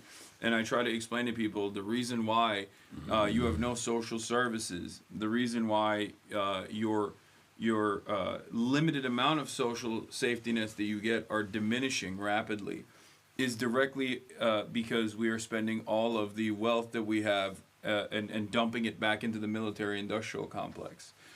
But our media plays a very big role in never talking about it from that front and only talking about foreign policy as it necessitates more and more war. For the liberals, they'll say, oh, we're bombing them because they're homophobic. We're bombing them because they hate women. For the Republicans, they don't really need to say much. They just say, we're bombing them and you're excited. And while Americans see themselves as anti-war, and even Trump ran as an anti-war candidate as opposed to Kamala Harris to some success, saying he was going to end these conflicts, ultimately Americans still go back to the same form of, bomb everyone, who cares, it's all good. Les médias aux États-Unis, ils pensent, font un très bon travail pour couvrir, neutraliser et cacher toutes les questions de politique internationale, ce qui est complètement incroyable, puisque nous sommes un pays qui a 800 bases militaires dans le monde. Donc en fait, pour nous, la politique internationale, c'est comme si c'était de la politique intérieure. Donc moi, j'essaye d'éduquer les gens par rapport à ça, d'expliquer aussi que la raison pour laquelle il n'y a aucune redistribution, la raison pour laquelle tous leurs filets sociaux, le peu qu'ils ont, diminuent, c'est parce que toutes les richesses des États-Unis sont jetées dans le complexe militaro-industriel. Et donc les médias mainstream aux États-Unis, où ils font ce travail pour qu'on ne parle jamais de politique étrangère. Mais tout le monde sinon est d'accord. Par exemple, le centre-gauche, le Parti démocrate, ils vont eux dire si on balance des bombes sur les gens, c'est parce qu'ils sont homophobes et qu'ils n'aiment pas les femmes. Les républicains, eux, n'ont pas besoin de dire grand-chose. Ils disent on balance des bombes sur les gens et c'est juste super excitant. Même Trump, qui a fait campagne sur un truc anti-guerre, en fait revient au truc classique américain où on bombarde tout le monde. Also, do you guys want water? On arrive au bout ou pas là? Ouais, je pense. On arrive au bout. Qu'est-ce qu'il va faire là? Il demande si on veut de l'eau. Should we wrap it up? Oh, I mean, we can. It's up to you guys. But do you want water? I have whatever they gave me in this room. I think this is a soda or something. Oh yeah, that's sparkling. Sparkling or still That's water? zero. Qu'est-ce que c'est? I should have asked from the Ça start. c'est de l'eau pétillante et ça c'est de l'eau. de cette eau-là. I should have asked from the beginning. And we got fruits as well if you want some fruits. Do you know what this is? Est-ce que tu sais ce que c'est? It's the Trump. It's a Zin. Ah ouais. Quand il a pris une balle dans l'oreille, Ouais. non? Yeah, when he got shot. Ah ouais, ok. Ah, ok. Ouais. The Zin tin. This is. Do you know what a Zin is? No. These are like snus. What is this? Nicotine pouches. Ah, c'est des trucs de nicotine. Oh, you smoke? Non. No? Oh, a Frenchman who doesn't Un smoke. Français qui ne fume pas. Ça y est. Wow. First time. Et nous avons fait une boîte comme ça. Lui, on a fait une boîte comme ça. We did a small box that looked like this. Et dans les discussions politiques avec la droite, dans les polémiques, In political fight with the right, on renverse la boîte comme ça. Et ça fait Venezuela. we just What? we tipped we have a box that we can tip like this and does like, I don't know if you're familiar with the concept of the moo box, like the box that you give children. You did Oh, this yeah, and it makes does a like noise, a cow, yeah. like moo. Uh-huh. And we did such a box that says Venezuela because like the right was also. That's what they always. That's what they say in America too. Really? Yeah. Aux États-Unis aussi. That's Ah what they ouais. say in America as well. They say Venezuela whenever they used to say that. They used to say, "Oh, you want this to be just like Venezuela? Do you want water?" Ouais, moi je veux bien. There you Vas-y, go. donne un verre. Ah ben Oh, c'est vas-y. celui-là. Ok, santé camarade. Cheers. Salut les copains. Yeah, we have fruits as well if you want some. Il y a des fruits aussi si t'en veux. C'est bon. The That's okay. hotel. On nous attend à la maison avec des repas copieux. We have like big meals waiting for us. Okay. All right. Well, I don't want to keep you guys any more than all the time that you've given us. So thank you so much. This was a wonderful experience, and it was very enlightening. And I think a lot of people watching in America at home are going to develop a better appreciation, and hopefully start the first steps in developing international solidarity. Il dit que les gens sont là, il nous remercie. Il nous remercie. Il Il pense dit que ça aide les gens à comprendre. les gens à comprendre et peut-être à faire les premiers pas pour développer cette solidarité internationale. Et nous, on est impressionnés de voir des gens qui résistent, comme lui. We are very impressed to see people resisting like you. Et une fois, je suis allé en Italie, à l'invitation d'un groupe qui s'appelle Potere al Popolo. One time I was in Italy invited by a political group named Potere al Popolo. Et ils m'ont dit, mais pourquoi tu viens Nous ne sommes pas sûrs de faire 2%. And they said to me, why are you coming? We're not even sure that we are going to do the 2%. Et j'ai dit, je viens pour que vous fassiez 2%. And I said, I'm here so that you are able to reach 2%. Et moi, je suis certain que s'il y avait aux États-Unis une force politique qui résiste frontalement, vous seriez très, très, très, très nombreux. C'est pourquoi des gens comme vous et votre émission sont si importantes. Parce que il faut qu'il y ait un point de départ, il faut qu'il y ait des points d'appui. Il faut qu'il y ait des gens qui vous voient et qui disent « Ah, il est courageux, je veux faire comme lui ». And I'm sure that in the USA, if you had a force that was really resisting and standing up, you would be very, very, very numerous. And that's why it's so important that there is people like you, that there is your show, because like people can see this and say, okay, I want to be like him, I want to think like him. Yeah. Bon courage. It's not.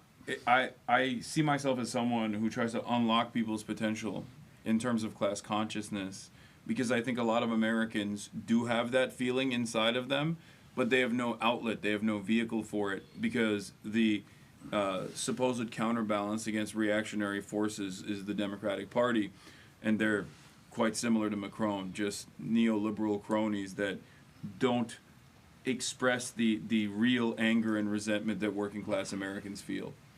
Je me vois comme quelqu'un qui essaye de déverrouiller cette conscience de classe, parce que je pense que chez beaucoup d'Américains, ces sentiments sont présents en eux d'un point de vue confus, mais qu'ils ne trouvent pas le véhicule pour les exprimer, puisque l'opposition aux réactionnaires est censée être le Parti démocrate, qui ne sont que des néolibéraux, donc une fausse opposition. Mais vous verrez le rôle que vous êtes en train de jouer. Parce que c'est votre parole qui circule et elle donne du courage à des gens. Et un jour, le peuple américain n'est pas inerte. Et un jour, il va se mettre en mouvement. C'est sûr. You'll see the role that you're playing because your word, your show is circulating among people, and one day the American people is gonna wake up and be on the move. Et ils penseront, grâce à vos mots et à votre émission, et à d'autres choses sans doute, mais ils vont utiliser votre manière de dire les choses. Vous verrez. And when that day comes, the people will be able to think thanks to your words, and others, of course, but you'll see. All right. Well, thank you so much, everybody. Jean-Luc Melenchon. Antoine, thank you so much for translating. That was incredible. Yes. Yeah, it was crazy. He was just fast. And thank you so much for coming, guys. This was wonderful. I am going to, of course, go back to the regular stuff right now after I let them leave. So be on the lookout, chat. We're not done yet. Il va continuer, c'est ça? Il annonce à son chat qu'il va continuer le truc normal. Au revoir, merci beaucoup. À bientôt. Thank you for everything. Nice to meet you. Yeah. Thank you. Don't forget your bag. Yeah. Oh, can we take a photo? Yeah. Est-ce qu'il veut, tu peux prendre une photo? Ouais, bien sûr. Et toi, viens vite faire la photo aussi. Here. And then, yeah, with that as well. Of course. Est-ce qu'on se met à côté de sa caméra? Hein? No, it doesn't show, right? No. Okay, this is fine, right?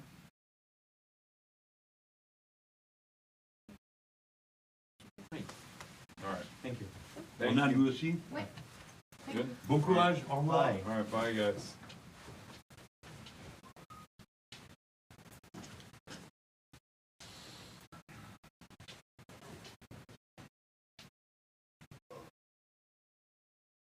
Okay.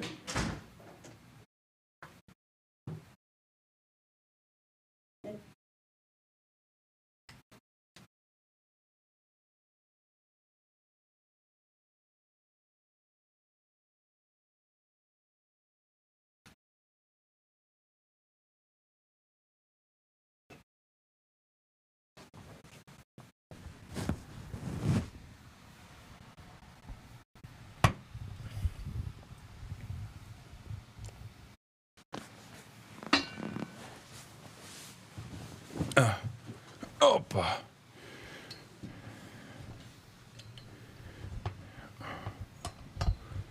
I'm gonna fix everything. 1 second, I know.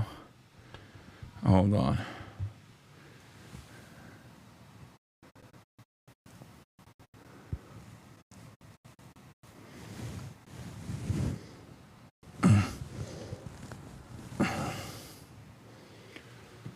Whew.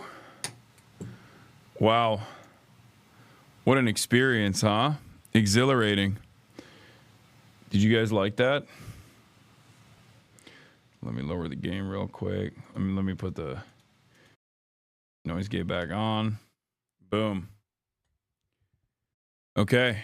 That is that's it. We conducted it.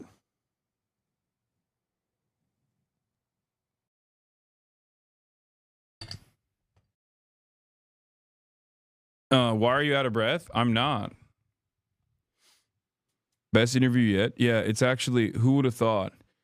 It's actually a great limiter when I am not allowed to talk. Because of the barrier between myself and my interviewee, my interview subject. The leaving your seat mid-conversation was slightly good, but a good job overall. Yeah, okay, listen, calm down, okay? Huang Eta, thank you for the, whoa, what the hell? Thank you for the 100 gifted.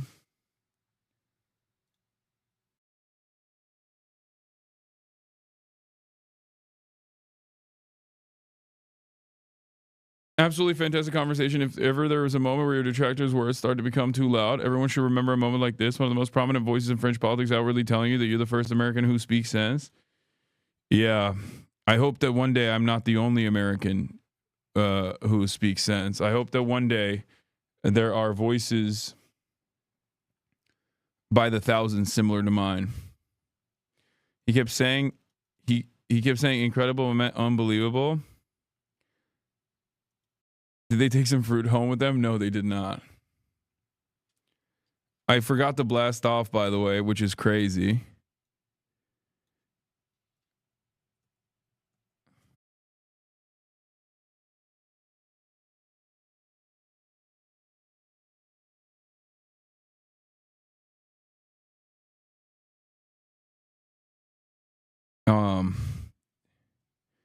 India, Pakistan, so much more. Get in now. You need a Melenchon in the US? Yeah. I covered almost all the stuff that I wanted to get to.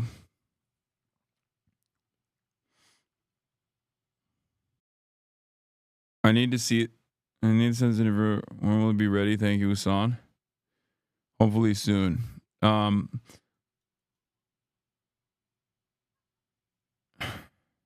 Translator was amazing. I don't know how you remembered all the long replies. Yeah, the problem is both Melenchon and myself love to ramble a little bit. We are both big time yappers. So it's definitely not easy. It's definitely not easy to translate for either of us. Let's be real. Isn't it like 11 p.m. over there? No, it's not. It's only 9. We love yapping.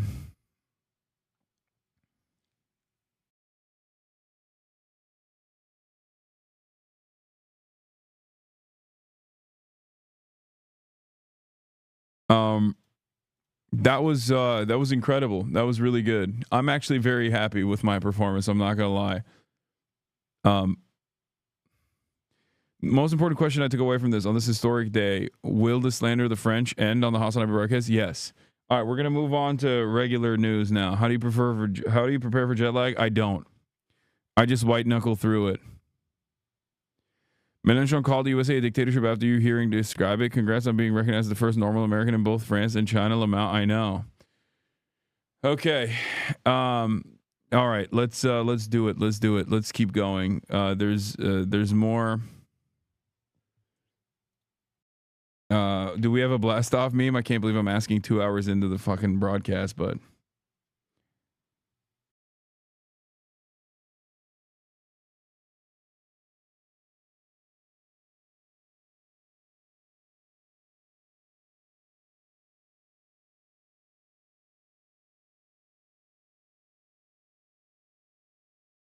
The French won me over. There's a lot we can learn from them. Oh yeah.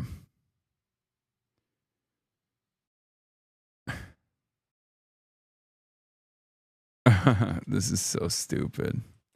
This meme is so dumb. My biggest error was I didn't actually reframe the camera. And I should have. Depth of field's a bit shallow. You keep going out of focus when you sit back.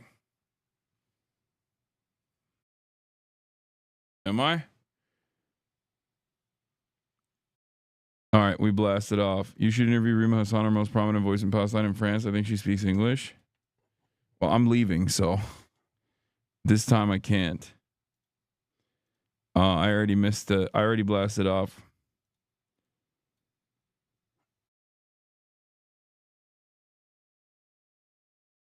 Here it is, chat.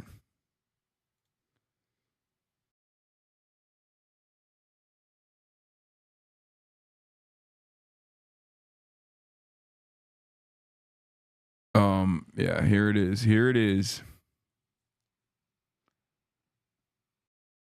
Have you had the steak? I've only had steak. I've literally only had steak every single day. I have not had anything but steak. Entrecôte, entrecôte, entrecôte. That's all I've been eating.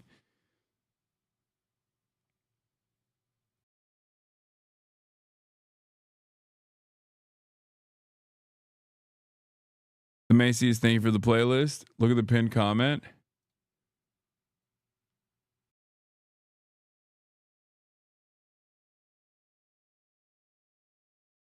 Have you met Squeezy once again? Yeah, I hung out with him earlier today. It was great.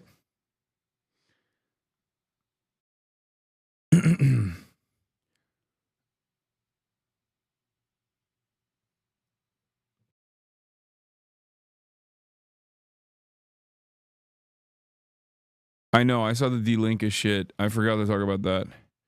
Okay, we're gonna move into the news. The news.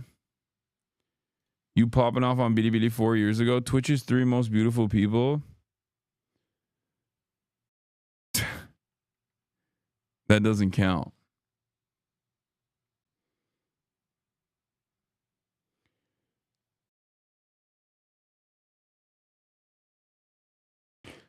It also was quoted, it used to be when you went on strike, you knew where the boss lived. Went so goddamn hard, it should be on merch. Yeah. Global capital, baby. Finance capital. All right. Let's start here. When is the Melenchon interview? Okay, shut up, Vorlo. It's not funny. Don't even start with me on this shit, okay? Chatters. Ooh.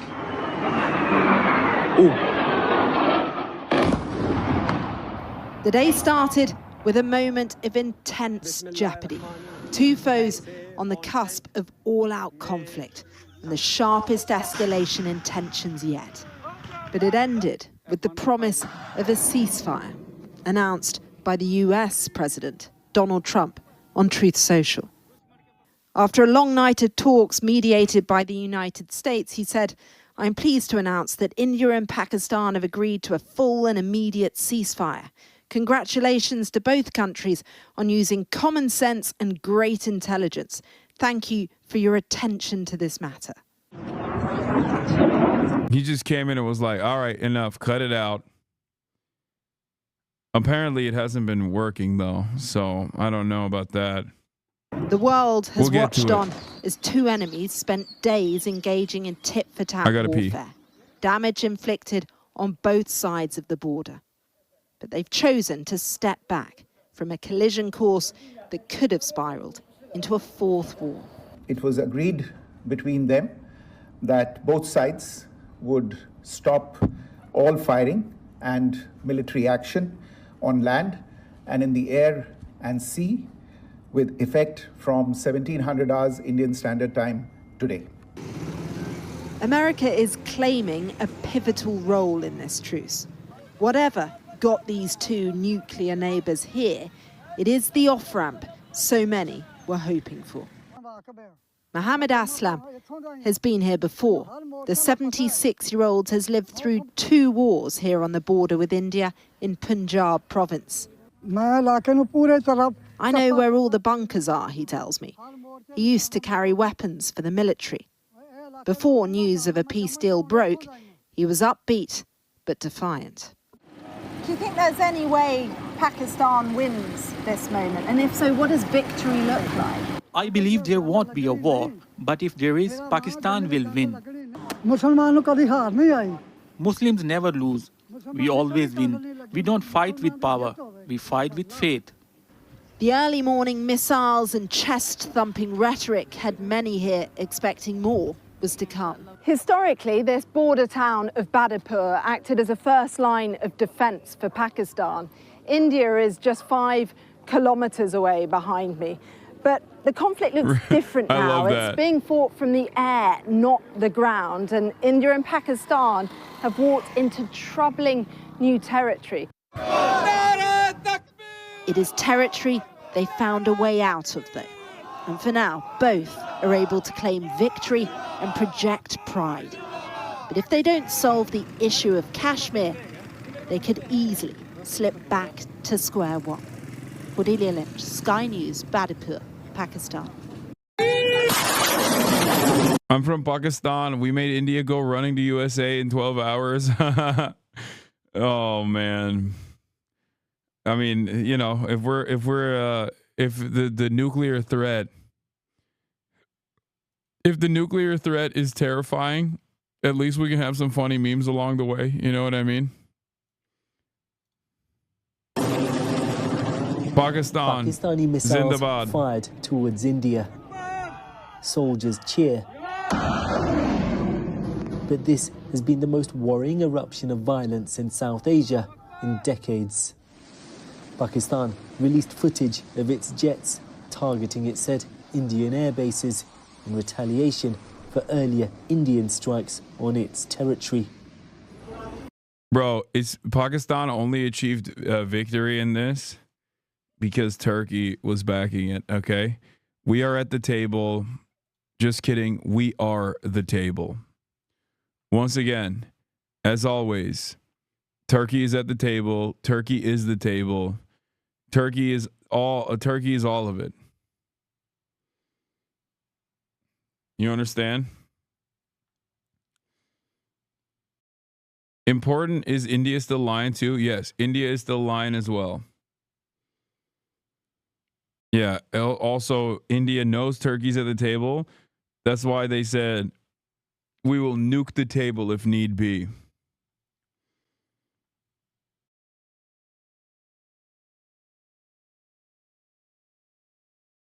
Modi got nothing against the Pakistan army.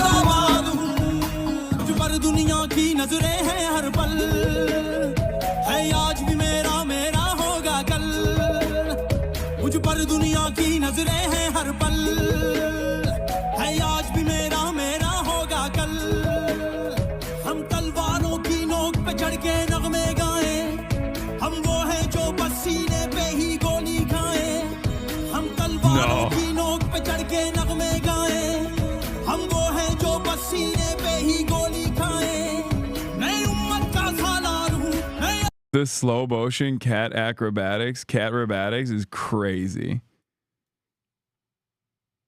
This is wild. I'm not following. Can you explain? Pakistan. Get it? Like the cat's paw. What can't you understand?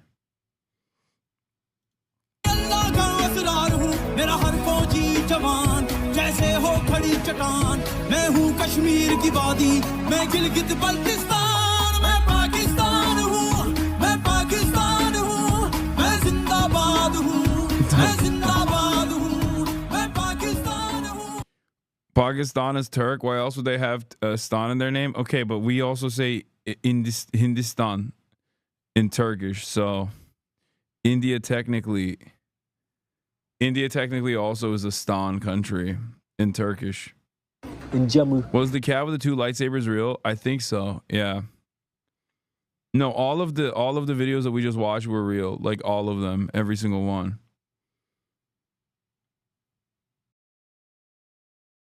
Indian-administered Kashmir, officials say 5 people were killed. There were deaths too on the Pakistani-controlled side of the disputed territory. And this was an Indian missile targeting the Pakistani Noor Khan airbase in Rawalpindi last night. Today, both sides have been making claim and counterclaim about the level of damage they've managed to inflict on each other's military. As residents on both sides of the border collected the remnants of drones and missiles, officials signalled they were looking to de-escalate. With diplomatic efforts intensifying, President Trump was the first to announce a ceasefire, followed by the Pakistani and Indian governments. The Director General of Military Operations of Pakistan called the Director General of Military Operations of India. It was agreed between them that both sides would stop all firing and military action on land and in the air and sea with effect from 1700 hours Indian Standard Time today. The crisis followed a familiar pattern, beginning with an attack by militants in Indian-administered Kashmir. India blamed Pakistan. Pakistan denied involvement. Earlier this week, India launched a barrage of missiles into Pakistan, it said targeting militants. Pakistan says only civilians were killed. What's different now is just how much further into each other's territory both sides are willing to strike. With tensions so high, can a ceasefire lead to wider dialogue? It's been many years now since there's any kind of substantive talks between Pakistan and India. Is this now a chance to pick that up? Well, I think this escalation definitely provides a light at the end of the tunnel. And clearly there's been many issues that have been pending and unresolved for years and decades now. So we see it as an opportunity because it's a big win for Pakistan. Pakistan didn't flinch, didn't fold. On the streets of Islamabad this afternoon, there were celebrations following the ceasefire announcement. But Indians too are claiming victory and to have emerged with the upper hand. These two countries emerged out of bloodshed, and genuine peace looks as elusive as ever. Well, this ceasefire... This is so funny because, like, anytime anything happens, half of the chat is saying Pakistan violated the ceasefire, look it up. Or India broke the ceasefire just now, look it up. It seems to me like you can't have a ceasefire if both sides are not interested in ceasing fire. All good? Yeah, no, I was ordering room service. I'm hungry. There has been a possible violation of ceasefire today. India has claimed it. Pakistan has denied it. India's press briefing has called for a de-escalation, and the bilateral talks scheduled for 12th of May have not yet been called off yet. If the talks are called off, we will have reason to worry.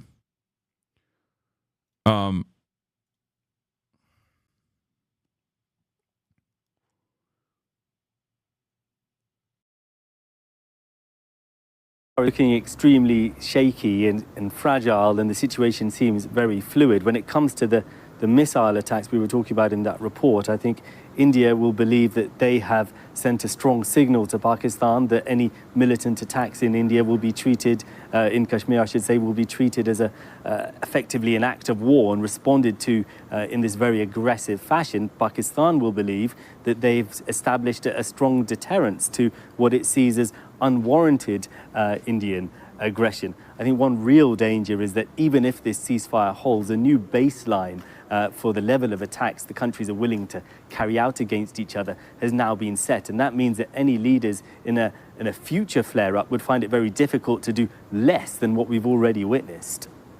And with that backdrop, what prospect is there for dialogue between the two sides? Well, Kathy, you might remember at the beginning of this crisis, India suspended a key water-sharing treaty. How was French food? Someone asked. Let me tell you, banger after banger. It's like, it's unacceptably good. It's kind of fucked up how good it is. French food is disgustingly good. Straight up. Messed up. With Pakistan. According to Indian sources, that remains suspended. So potentially there could be some talks around that. It's certainly a crucial issue for Pakistan, but an overall improvement in the relationship looks very tricky. And one key thing to remember is that the leaders of both of these countries are hardliners. General Asim Munir, the army chief in Pakistan, Prime Minister Narendra Modi in India, both of them see their neighbouring country as their own primary enemy. Just before we came on air, I spoke to Dr. Mohammed Faisal, Pakistan's High Commissioner to the UK, and began by asking, with reports of attacks in Kashmir, whether this ceasefire was dead on arrival. I'm not sure. I haven't verified the information. There is some news coming in. I saw it on the social media just before coming into this interview. But detail, I would definitely want us to wait before we have some authentic information on both sides, because the ceasefire is quite precious and it has been arrived at after a lot of effort. So we should not jump to any conclusion, my suggestion would be. Would you condemn any militant attack in Kashmir? It is a presumptuous question. If it happens, we can take it to there. If it is a pure terrorist attack, we have always condemned it. Pakistan condemns terrorism in all its forms and manifestations and has done so for the last 30 years. Presumably you'd call on both sides to keep this ceasefire and for proper peace talks to take place.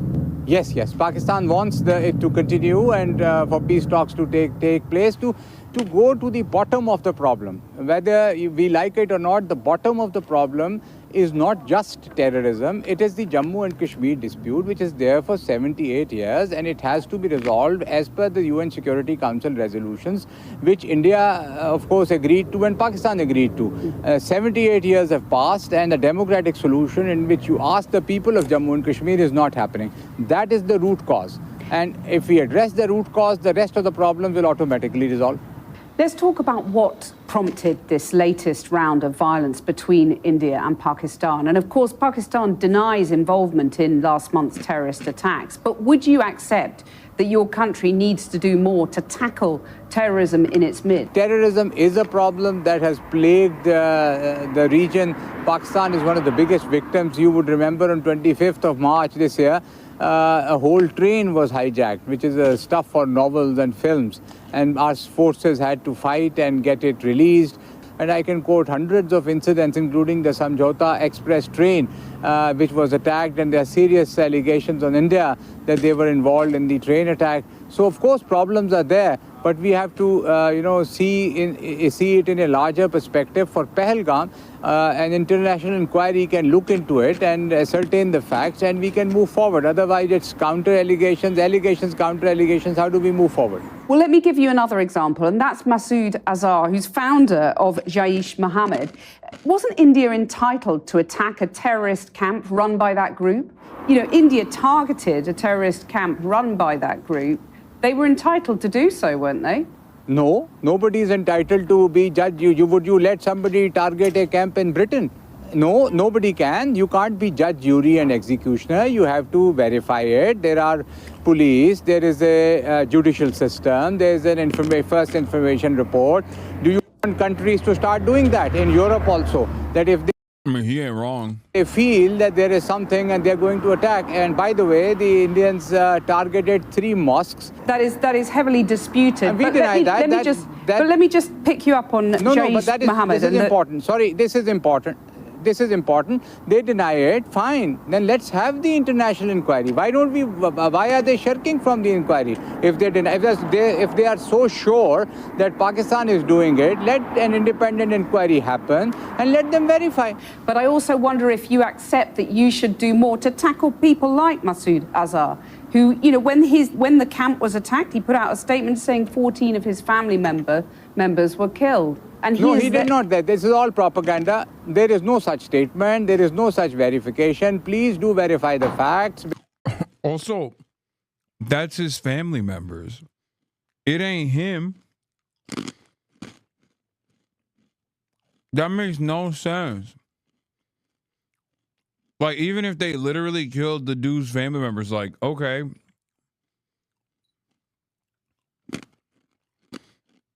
Like, that makes no sense. That argument is so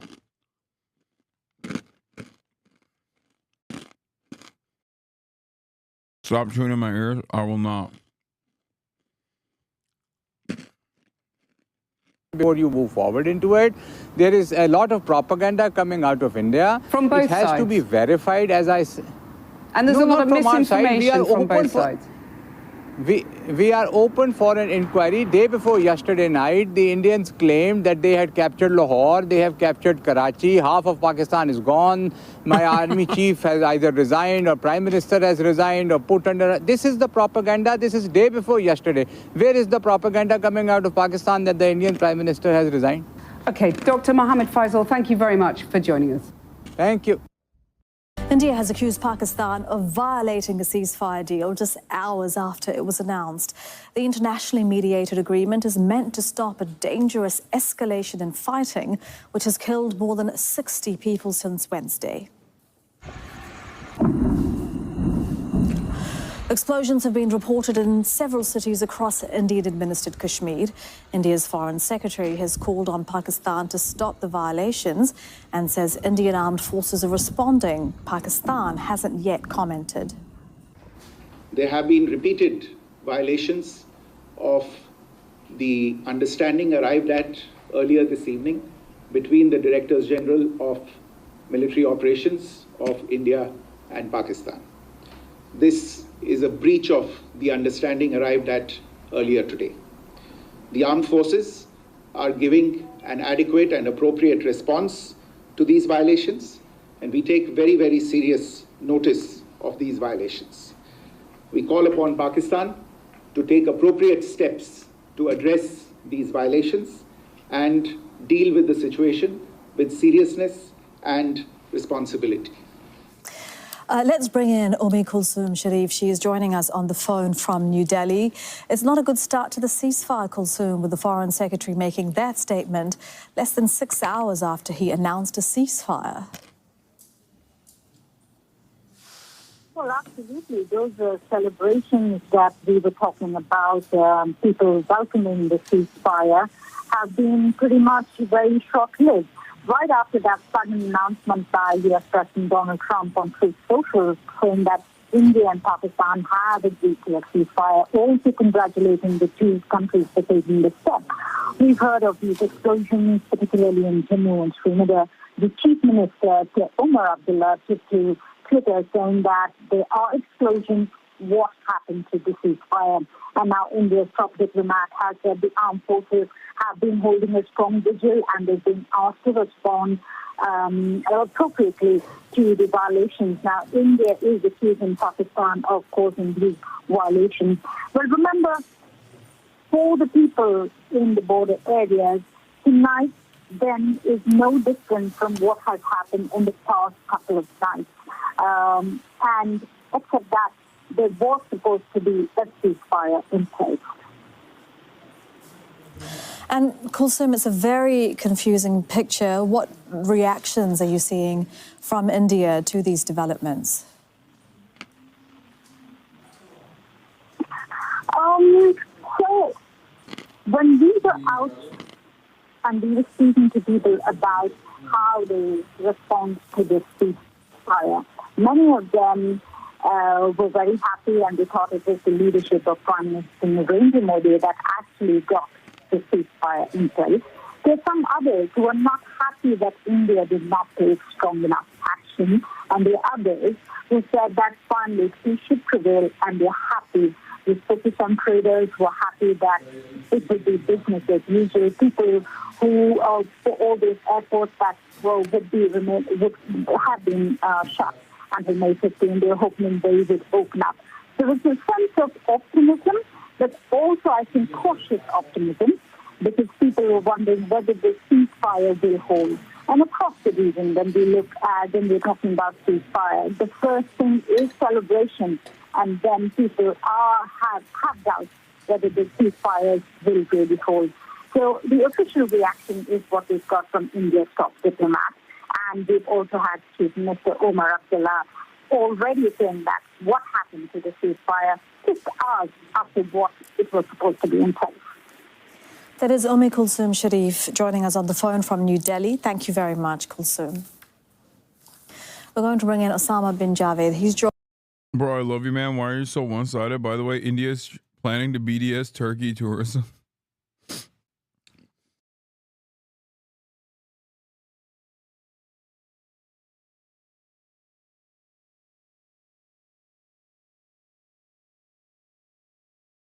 This has been the major point of contention in my stream this morning. Tons of Indians coming into my chat saying Pakistan violated the ceasefire agreement.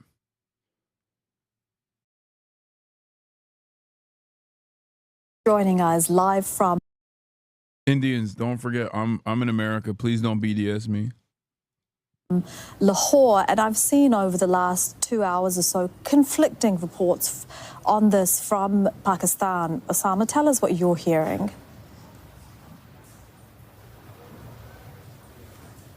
Well, Elizabeth, as we were just discussing a couple of hours ago, that this is a precarious ceasefire. This is a ceasefire on a line of control which has been aflame for the last few days. So it will take time for it to take effect. And especially in the congested Kashmir region, where the postures has been declared to be on a standoffish position by both of the militaries, it will take time for them to climb down that ladder. So what we're seeing here is actually more or less the same, which is being reported by local sources on both sides. We've been speaking to our correspondent Omar there, who's been reporting about what on the Indian side, villagers are reporting that there has been cross-border shelling from the Pakistani side. And here, we're hearing exactly the same.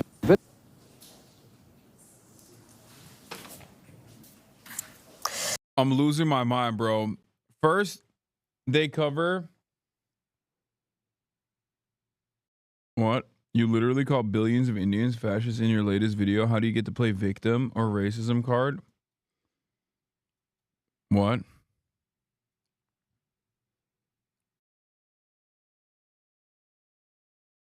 When did I do that? I was joking when I said, Indians, remember, I'm an American, not Turkish. Don't BDS me.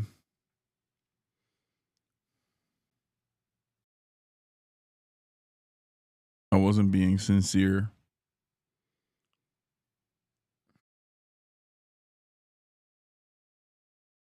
And no, I didn't say billions of Indians are fascist.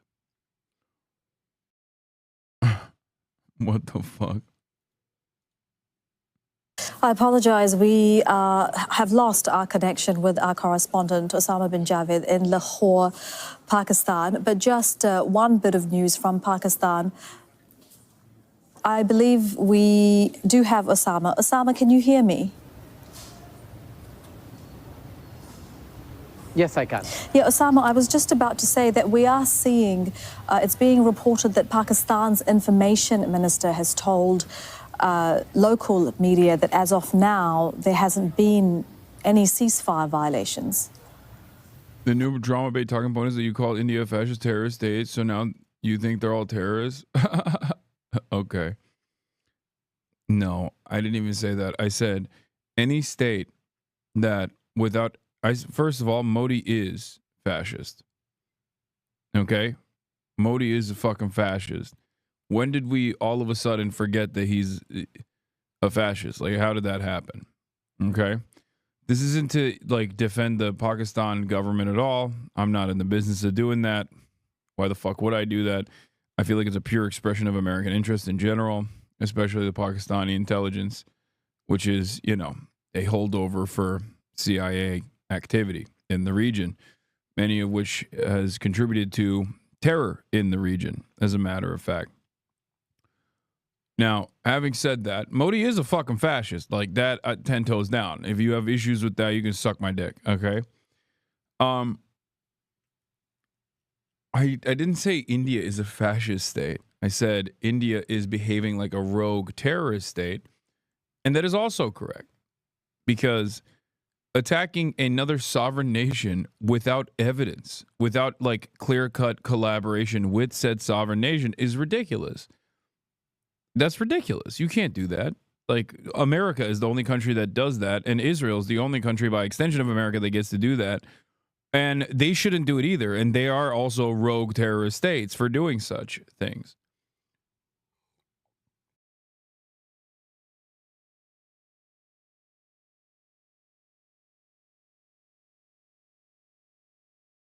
You can't keep saying, no, it's not. Pakistan started it, bro.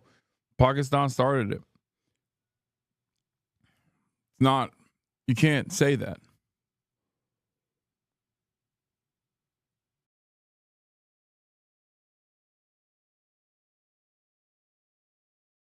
This is fucking insane. Pakistan is the one who killed 26 innocent people. Am I missing something here? Oh, yes. What you're missing is evidence, okay? What you're missing is direct evidence. And also what you're missing is restraint. Evidence and restraint. Evidence and restraint. Like I'm never post 9/11 in the United States of America. I mean, I was not here yet, but I would have called for the same exact restraint that I'm doing here. If tomorrow there was a massive terror attack in the United States of America, I would call for restraint. I would call for an investigation and restraint. You want to know why? Because I have a moral position on this that is universal. You feel me? Some of you don't see it that way, and it's all right, okay? Well, I guess it's not all right. It's really fucked up that every country has now its own version of like, no, we got to do what we have to do. What the fuck is going on? Like, a day into the tit-for-tat bombing campaign cross-border, after India had not only hit into Pakistani-occupied Kashmir territory, but they were hitting inside of Pakistan in general. It was crazy. Without any evidence whatsoever. And when asked, like, do you have any evidence that this was Pakistan caused? Like, the Pahalgam attack was born out of Pakistan. They were like, we don't need evidence. I've never seen anything like it. That's the only time I've heard that shit is from like America or Israel, you know?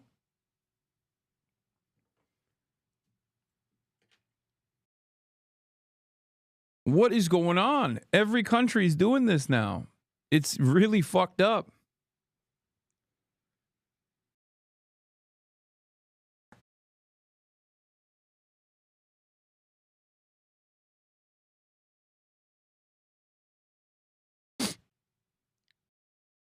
Like, my perspective on this matter is entirely around trying to restore some sense of normalcy and global order to conflict. Okay? I'm not even making any fucking claims on one side or the other. Like, I'm not firmly on the Pakistani side nor the Indian one in this issue. I'm simply looking at the situation and saying, as an outsider, as an outside party going, this is fucked up. It is pretty messed up that two nuclear armed states can just engage in heated battle with one another like this. This is incredible to me. I feel like we are living in the post 9/11 world, but we're also living in the post October 7 world in a way where nation states are now just going to behave in a fucking belligerent manner.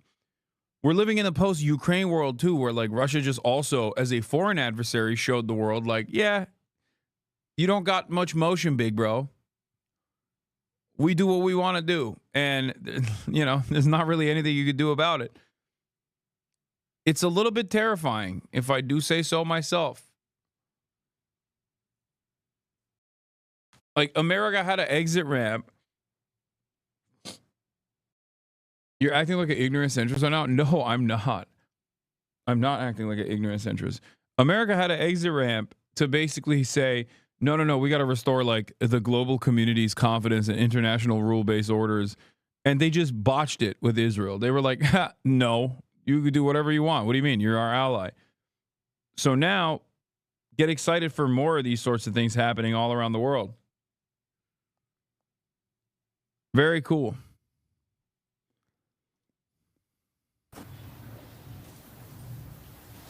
That's exactly what we were just discussing, that Pakistanis on this side of the border are saying that these border violations are happening by India, and Indian villages on the other side are saying it's happening because of Pakistan. And what we need to understand is that because there's forward postures that these positions have been taken, and there are areas, there are border posts across the line of control where there is a conflicting claim of ownership now, that Pakistanis are saying. captured some posts. The Indians are saying they've captured some posts. And in the fog war, it is unclear. So according to some officials that we've spoken to, they're telling us that it will take time and it will require patience on both sides. So Pakistan is adamant that it is not violating the ceasefire agreement. It is abiding by it. There is a Prime Minister's address that is due to take place sometime soon. And we're hearing from security officials that they want this to BDS on Turkey because Turkish drones were found in Jammu and Kashmir on the Indian side. Yes, I know. I know. Turkey is the drone kings. I know that. Also, what do you mean? They are literally the drone gods. Turkey with the Bayraktars, like they've been sending them to Ukraine. Yeah, they are at the table. I'll take it one step further. From what I understand, Erdogan continued shipping drones in the process. Like it's not like who knew DJI was Turk? No. You got Chinese drones for sure. But in terms of warfare, in terms of combat drones, like Turkey's got some pretty solid combat drones that are very affordable.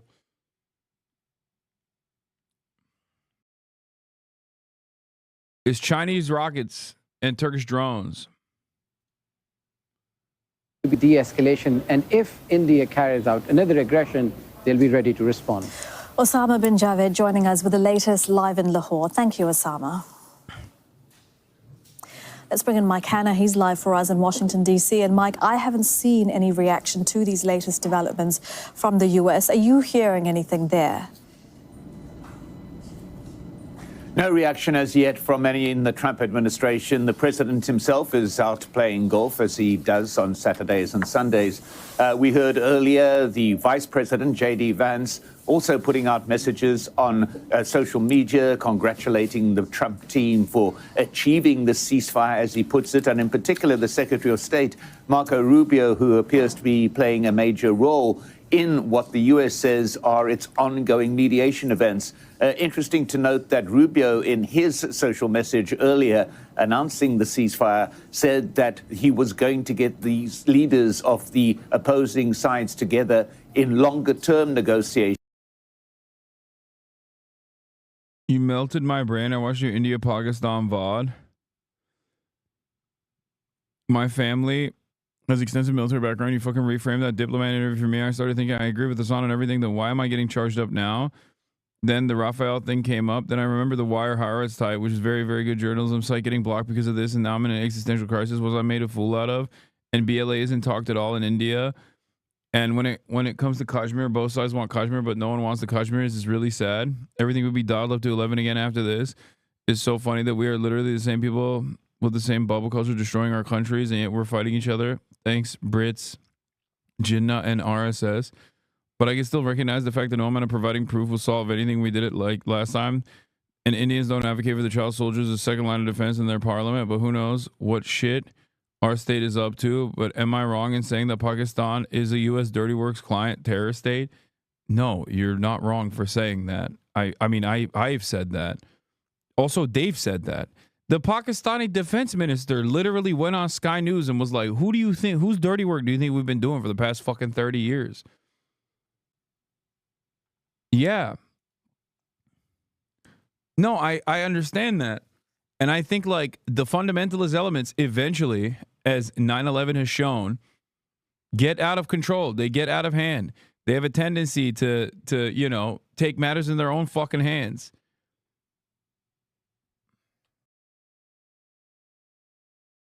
But also, having said that, like, when it comes to the state level, when it comes to the way that states operate, like, states have to demonstrate restraint.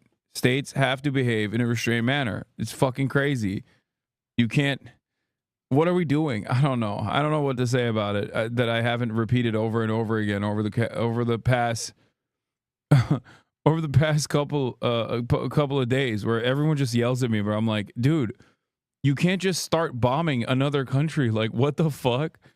And it's always wild when the response is like, well, what was India supposed to do? Like, they're fucking all terrorists, dude. They're all terrorists. It's like, well, not that, Like, it's crazy.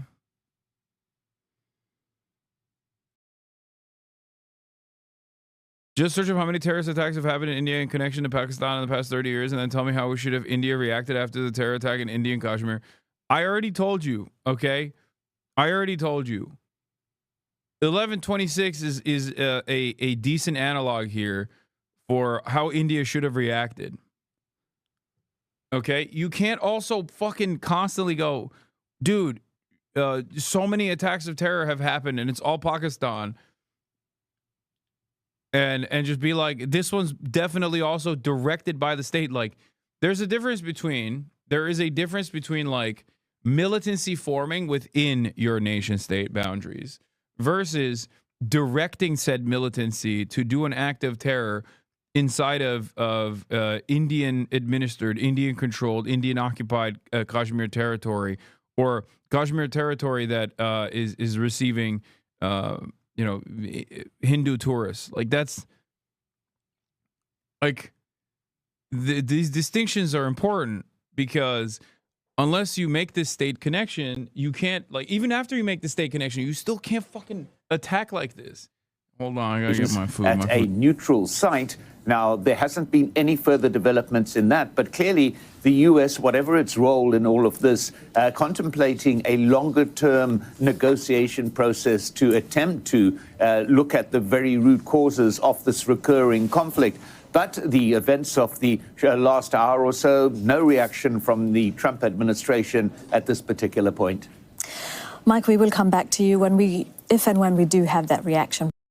I want to really extend my gratitude and say thank you to President Trump, who told us he has played a very pivotal and paramount role in the ceasefire. And he is really, very, he's very, very good to us. And also I want to extend my gratitude to Saudi Arabia, who is a brother country, who have also initiated mediation, and also Turkey, and also Qatar, and also the leadership, and also the advice of the British, and also United Nations Secretary General, and many other our friendly states. I want to extend my gratitude and thank you to you as well, who have also. They have also tried their best for the mediation in the ceasefire, and they have also engaged, and they have played a very pivotal role. And a very, very great brother of mine, Mr. Crown Prince Mohammed bin Salman, he is a great brother. And another brother, Mohammed bin Zayed, and my very, very close brother, Amir of Qatar, Sheikh Tamim, and he's calling all the scary very, guys. very dear brother, Turkey's President Tayyip Erdogan. On this occasion, they have helped us a lot in the mediation, and they encouraged us, and like brothers, they have always been a big support for Pakistan, and I really want to extend my gratitude. I want to really extend my gratitude and say thank you to President in the mediation, and they encouraged us, and like brothers, they have always been a big support for Pakistan, and I really want to extend my gratitude, and from the bottom of my heart I want to say a big thanks to them. And this speech today, I want to say a big thanks to them. My most respected China's President Xi Jinping, and also the nation of I love her. She's my goat. She's just saying, she's throwing letters in there that do not exist in any of those names, you know?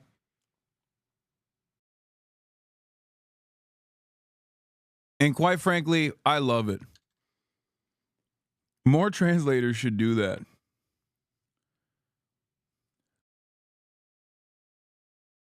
China and the public of China, who have always 78 years of history of Pakistan, they have always been there. Bro, she said Arbogdong.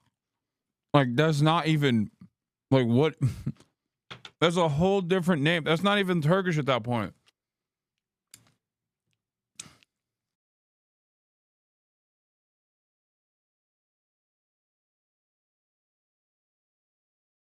In the times when Pakistan needed them, and they have never of Pakistan's support and integrity. I really hope and I wish that this historical relationship and all these facts we will remember. My very dear and respected elders, brothers and sisters, by God's grace,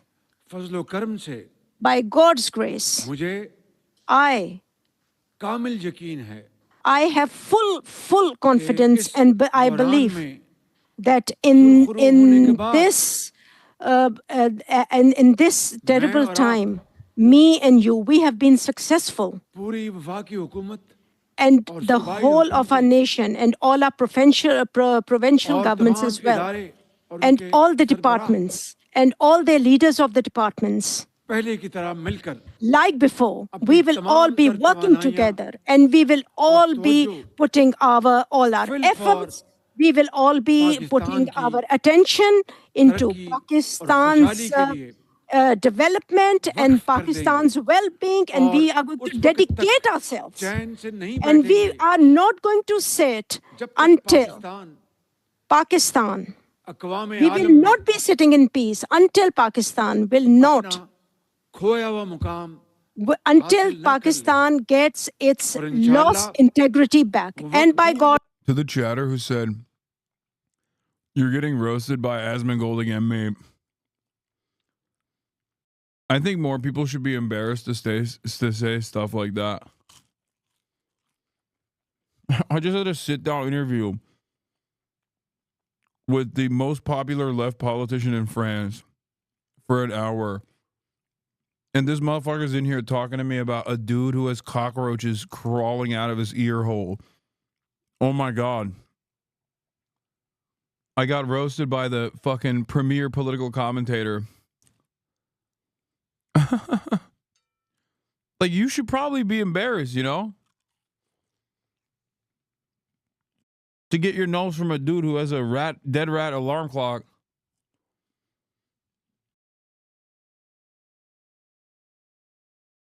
Guy who recently fell out of his room. Guy who recently fell out of his attic. Doesn't like my political perspective. Oh no, what will I do, man? God grace, and that time is not far away when this will happen. And we will all together, we will work hard day and night. And we will work hard to the extent that the whole world should be shocked when they see us.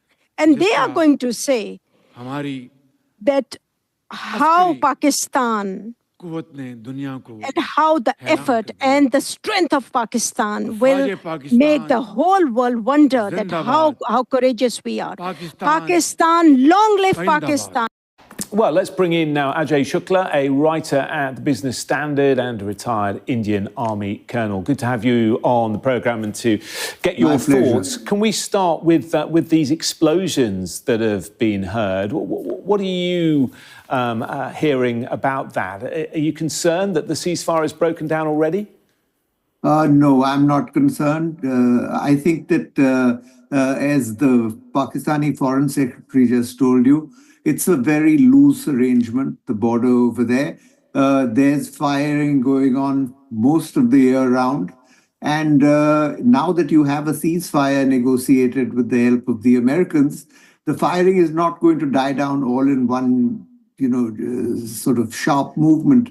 It'll drag on for a few days. It'll reduce. And if this ceasefire is to last, and I'm not saying that it will, but if it is to last, it will the ceasefire will be implemented slowly by slowly. And you will find a slow return to normalcy and then business as usual. So that's the situation as of now. Okay, that's positive at least. When it comes to the ceasefire itself, why do you think both sides have agreed now? What do you think changed? Both sides have their very strong domestic political imperatives that force the leaders to take a harder line, take a sort of strong line of action, especially when the other side the Indian side doesn't differentiate too tightly between the Pakistani army and the Pakistani terrorists who the army guides and trains and pushes into Kashmir. So with these two elements. Dude. This guy's giving me OSINT reporting on why a nuclear nation that didn't even use the OSINT reporting to justify fucking blowing up another nuclear nation. Thanks, man.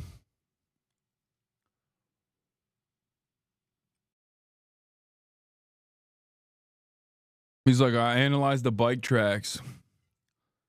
India says they intercepted communication.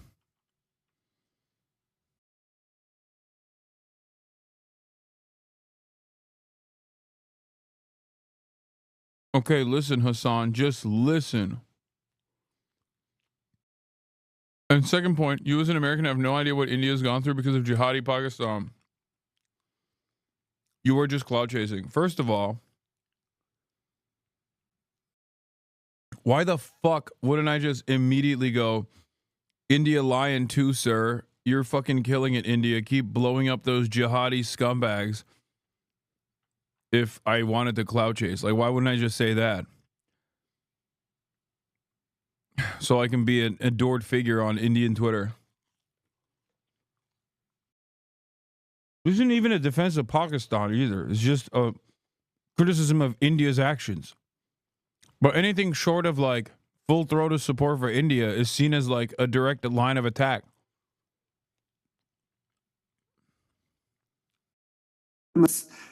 Coming in under the line of fire from the Indian side. There were air raids that were launched by the Indian Air Force. With them coming under fire, there becomes evident and imperative to negotiate a ceasefire, to bring some of the pressure down. And that's what we're seeing right now. Well, of course, they deny that they're pushing the militant agenda, but they also have said that the 22nd of April attack was a false flag operation. What do you make of that? Quite apart from the complete lack of ethics that such a accusation suggests, there is no reason at all for the Indian military or the even non-state actors to be guided by the Indian military to kill 26 tourists, all of whom the Indian side wants there because it suggests a return to normalcy. But why would they want to debunk that whole normalcy narrative? So the idea is outrageous that the Indian side has staged a false flag operation, and certainly India was having none of it. This was the worst terrorist outrage in several years. And you can't expect a strong security-oriented army to accept this kind of outrage without hitting back, and that's what you had. Pakistan is saying that they've offered an independent investigation into exactly what happened on the 22nd of April by a third party, if necessary, a neutral. Yeah, I'm casting GP3, baby. I'll be back in France. Organisation, but India don't want that. They've refused that. There is really no need for India to accept a third-party negotiation. Pakistan has, since 1947, been trying to internationalize the Kashmir dispute, to bring in monitors and soldiers of one kind or the other, so that the whole dispute is cast into a an internationalist murk. But India is not going to agree to that. Quite apart from anything else, it runs counter to many decades of firmly entrenched policy. Pakistan has simply got no right to demand. What about? Never mind. My bad, bro. That's what the good guys say, famously.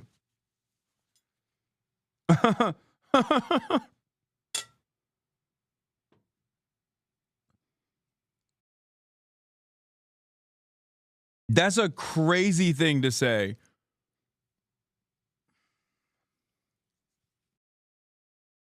This is what I mean, chatters. Like, I'm sorry. This is like, I'm not in the business of shitting on India. I know everyone's gonna, I know that the internet is an incredibly hostile space for Indians in general.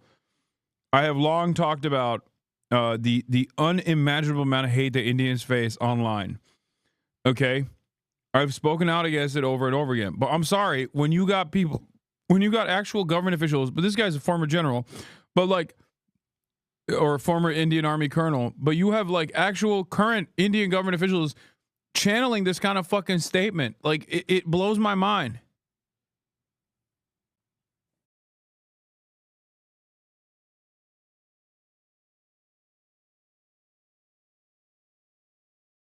Not exactly giving me confidence as being good guys on this conflict.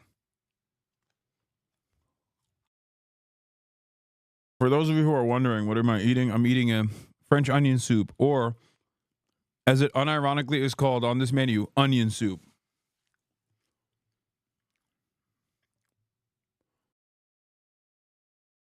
People of Kashmir to decide for themselves then. What about this idea of a referendum?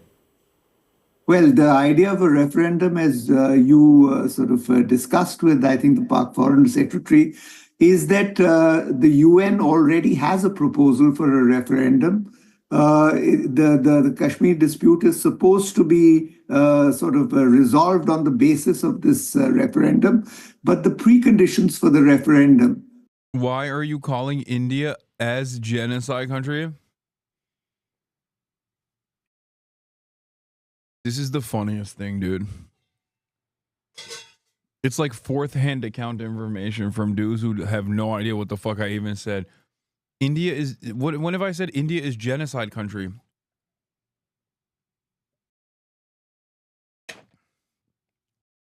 What is going on? Where the fuck are you guys coming from, bro?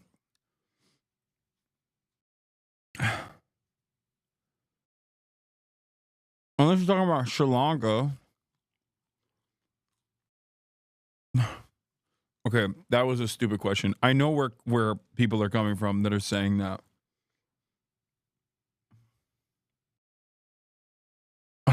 I meant like where are you getting this information from?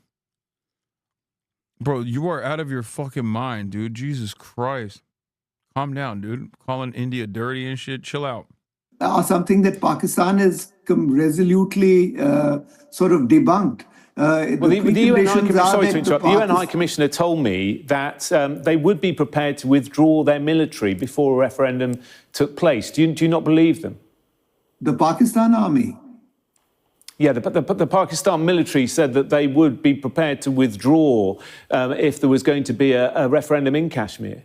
They have never given any indication of... In your video, you were talking about how white supremacist countries don't treat India seriously, a country with over 1 billion people that is a growing fascist movement, and that movement intensifies and unifies when attacked. Yeah, I did say that, and I fucking cooked on it. I was right to say that. And I fucking cooked when I said that. And it's genuinely terrifying. And I wish more people were paying attention. On the ground of being willing to withdraw. India has pointed this out several times in the past. In fact, whenever this issue comes up for discussion, but Pakistan, while paying lip service to the concept of a referendum, does nothing at all on ground to make it so. Okay, well, let's keep our fingers crossed that this ceasefire does indeed hold and talks can take place. Ajay Shukla, Business Standard writer, retired colonel from the Indian Army. Thank you very much. That was crazy. Thank you very much. Big Boy said, no need for It is now a well-traveled road, but today... Like, he did I guess this is the Indian version of, like, when Israel says, UN is Hamas. We can't have third-party investigations, like...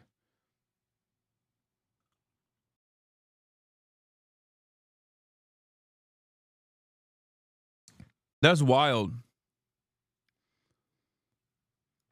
Also, one of my other favorite things has been in this conflict, motherfuckers coming in here and being like, dude, read Fayed Souza on Instagram or listen to Shashi Tahrir's interview on Al Arabiya. Like, dude, stop.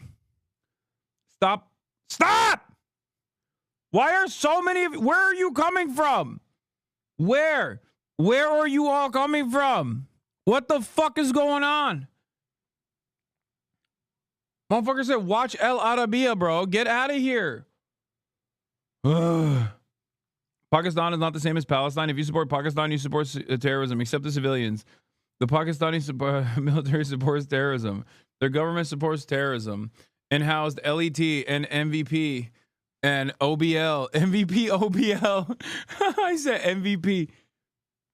Lamau, look at the Pakistani government has responded to the allegations. It's pathetic, says Sassy Indian. Keep up that sass, baby. I'm with you. Oh, fuck. It's hot in here. Okay, let's keep it going. Also here, the leaders of not just Britain and France, but Poland and Germany were here together in Kyiv. All four coming here by train on an unprecedented mission to show solidarity with Ukraine and put united pressure on Vladimir Putin to accept a 30-day ceasefire, which, as Ukraine's President Volodymyr Zelensky was at pains to point out, is something everyone else is now calling for. Ukraine is ready to move toward peace quickly and constructively. We accept the American proposal for a full and unconditional ceasefire. In fact, we ourselves are proposing it. Russia, as of now, is rejecting even that, even a ceasefire. And if they... It's hella annoying that this dude has been used and abused. Up and down, over and over again. And now he's like, all right, I said yes to this shitty ass deal to begin with. Can you fucking get Russia to be on board? And Russia's still whipping him around. It's so fucked up. They refuse something as basic as that. It means they don't want to end the war at all. The meeting was partly a riposte to this, Vladimir Putin's gathering of more than 20 leaders in Moscow this week for Russian World War II events. In Kyiv, the 5 leaders were joined by others on video link or phone, including, crucially, US President Donald Trump. Britain's Prime Minister Sir Keir Starmer said this was the moment of truth for Russia's leader. And so all of us here, together with the US, are calling Putin out. If he's serious about peace, then he has a chance to show it now, by extending the VE-Day pause into a full, unconditional 30-day ceasefire.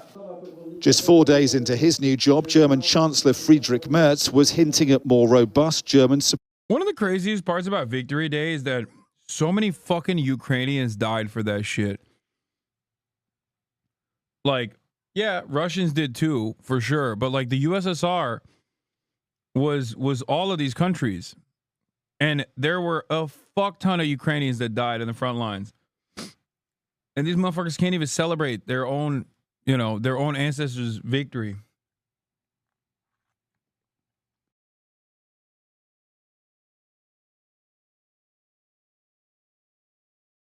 What is this? Can't believe I used to like you as I thought you were better than XQC and Asmongold. Pakistan also already violated ceasefire. Or you want to speak about that because it goes against your agenda? Dude, I'm sorry, but you're fucking mentally deficient if you're getting your political notes from XQC and Asmongold and then saying, well, I thought you were a little bit better than XQC and Asmongold, but it turns out like you have your own agenda. It's like, yeah, I do have an agenda. It's called fucking giving you a decent political education. Like, what the fuck are you talking about, man? Holy fuck.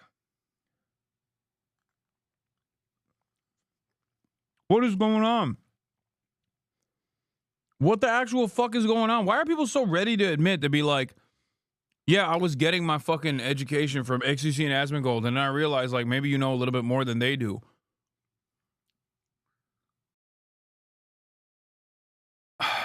Holy shit.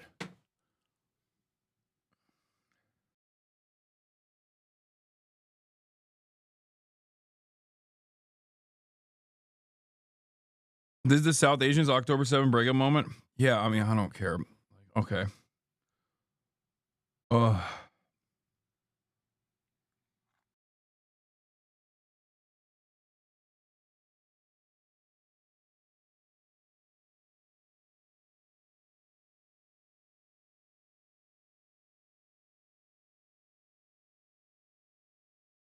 Anyway, look, I'm not fucking on Pakistan's side either. I don't know why people are constantly saying this. I'm only critical of India's lack of restraint in this process. That's it.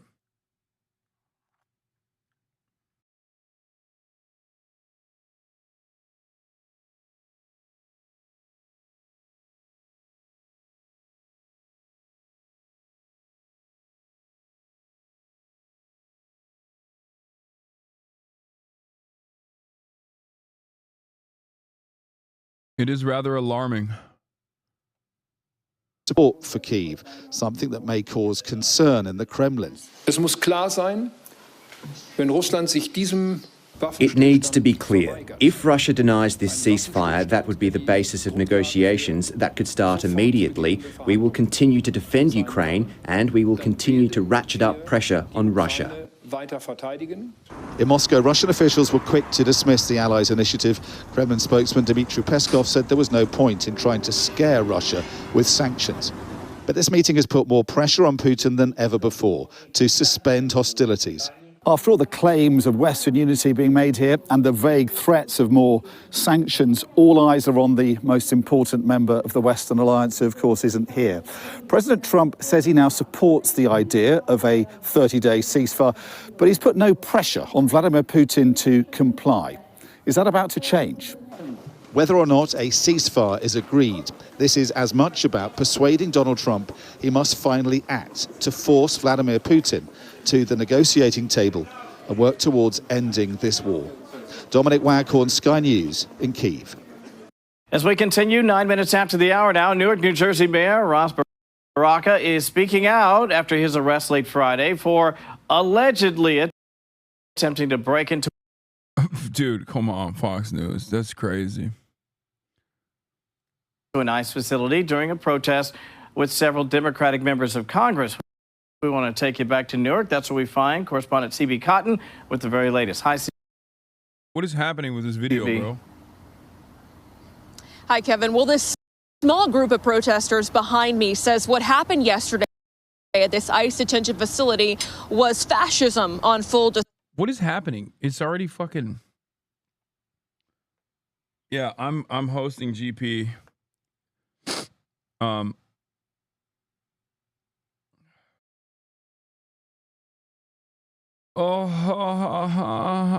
Okay, even if you said if India had evidence they can't do this, that's what we did after 26/11, but how long can we do this? How will it ever stop? India just keeps taking diplomatic actions. It will happen again.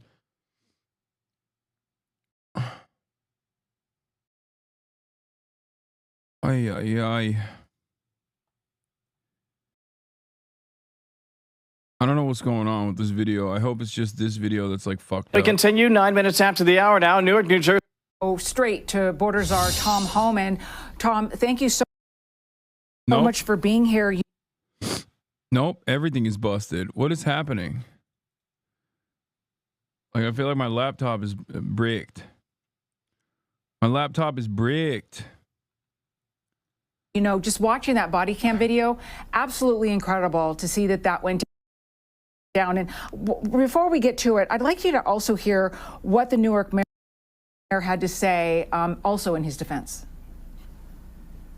We ask them to obey our laws. What is happening?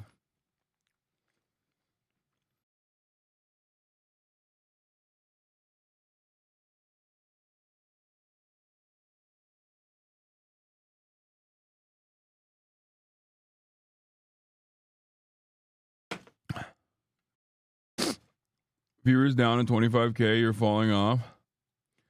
One day your favorite content creator will maybe fall on to this point in his career, hopefully. I think my laptop is overheating. That's what the problem is. Motherfuckers that watch content creators that can't even crack 10K on their best day will come in here to be like, dude, you've fallen off.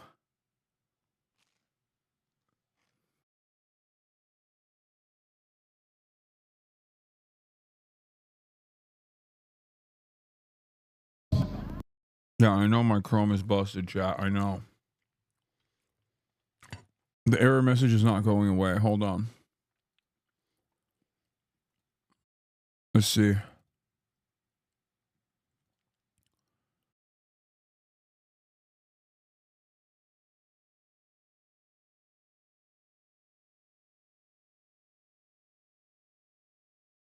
Hold on. I'm restarting my Chrome with the hopes that it'll work. I think.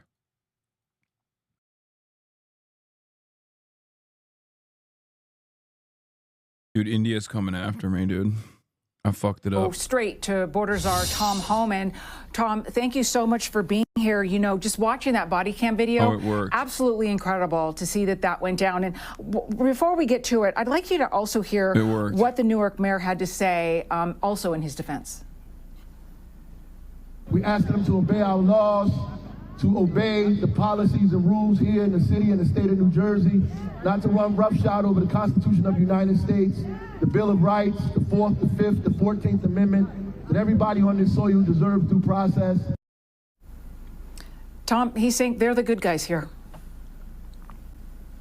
Well, look, he's not very smart. I mean, bottom line is, that's what the facility's all about. This facility's about due process. This facility is where we put illegal aliens, people in the country illegally. Oh my God, this fucking idiot. Damn, bro. I'm fucking falling off, dude.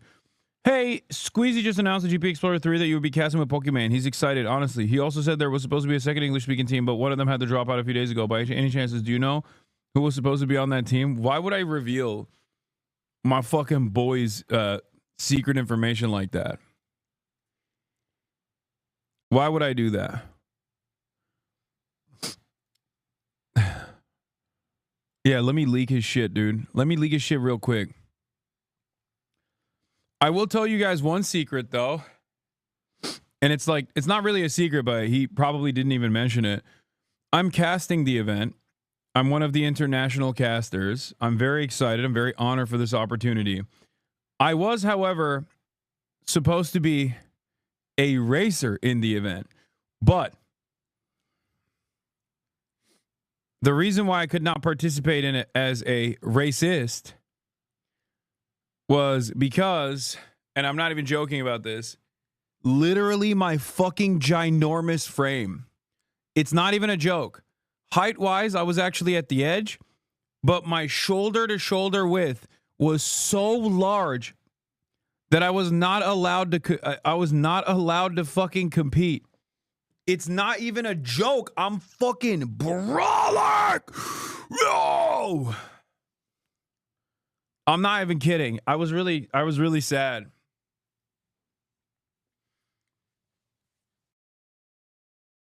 Oh. Whew. Especially after France, I feel like I'm so fat. I've eaten so much out here.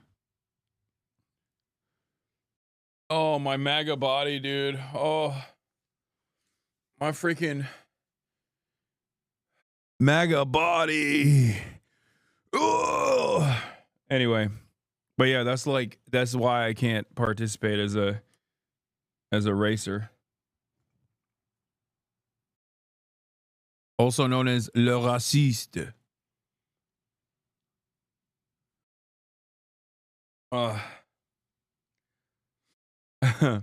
I keep telling all my French friends that I do Islamagauchisme. They think it's really funny. That's my favorite French term, le wokisme, and also Islamagauchisme.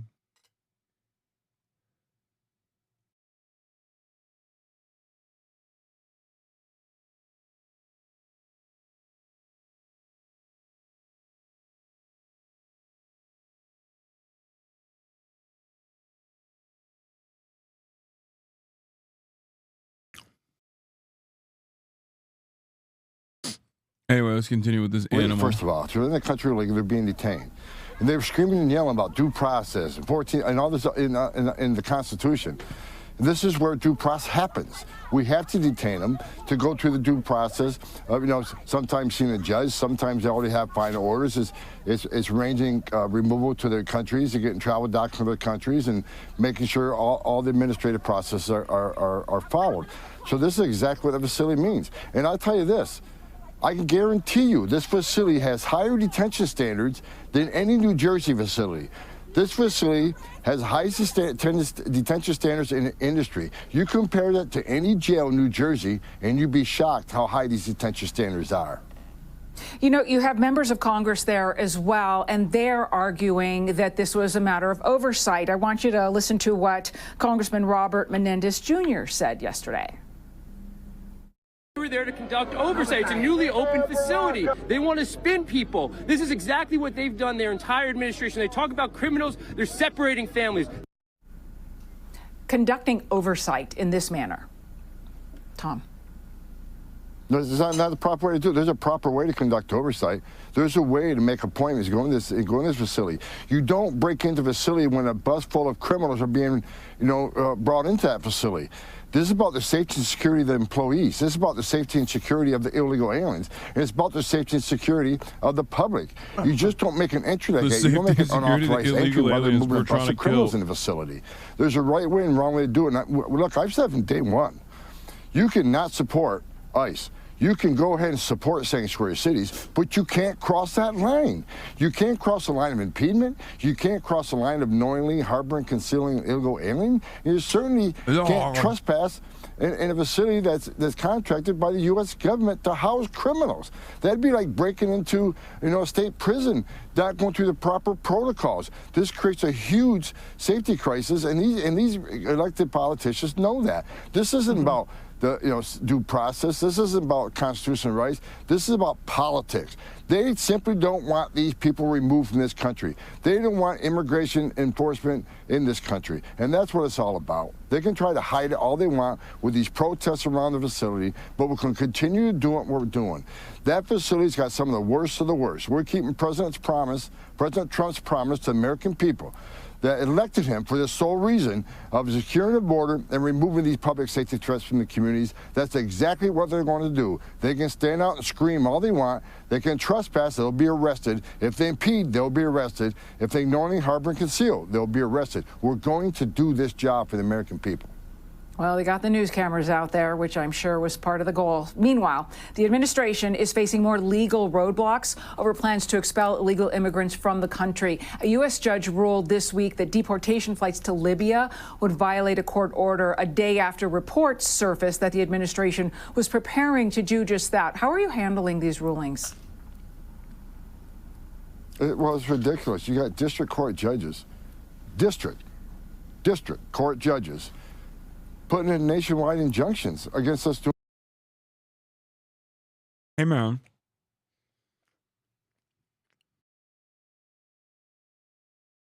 Remember when you said you care about the law? And how nobody's above the law? Only to then follow that up by saying, the law can't come after me. I am above the law. Like, what do you mean? He started off by being like, nobody's against the law. Nobody's above the law. You cannot break into a prison. No, you cannot break into a prison. It's illegal. It's a prison. I'm in a prison of my own mind. And then very quickly he just turns around and is like, I am above the law. What is a court? I don't understand. I can't read or write.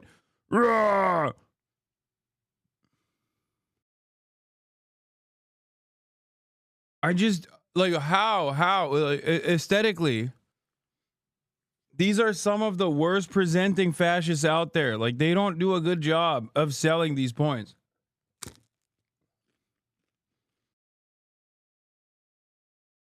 All right, who the fuck looks at this dude and goes, well, he instilled confidence in me.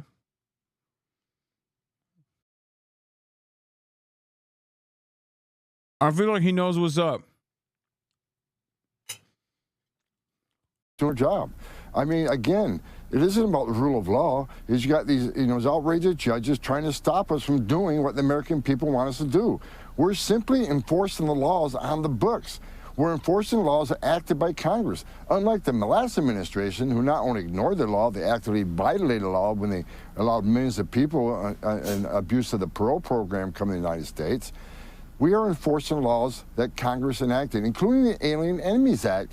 That was a law enacted by Congress. They wrote that law. The president signed that law. We're using the laws on the books to remove the worst of the worst as fast as we can. And we got these outlandish judges throughout the country that are simply trying to stop us, putting roadblocks up. He said Truntry. He said we got these outrageous judges throughout the Truntry.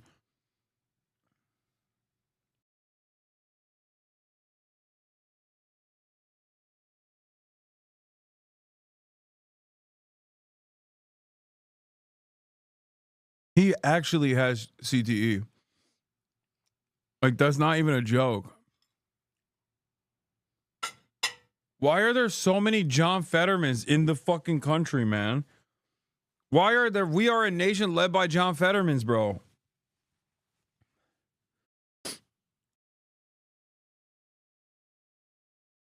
The ogre archetype is so strong. Oh my God. I hate it. I hate it so much. It's like, do you want to be an active leader in this country? Do you want to be a politician? Do you want to be in charge of the administrative state?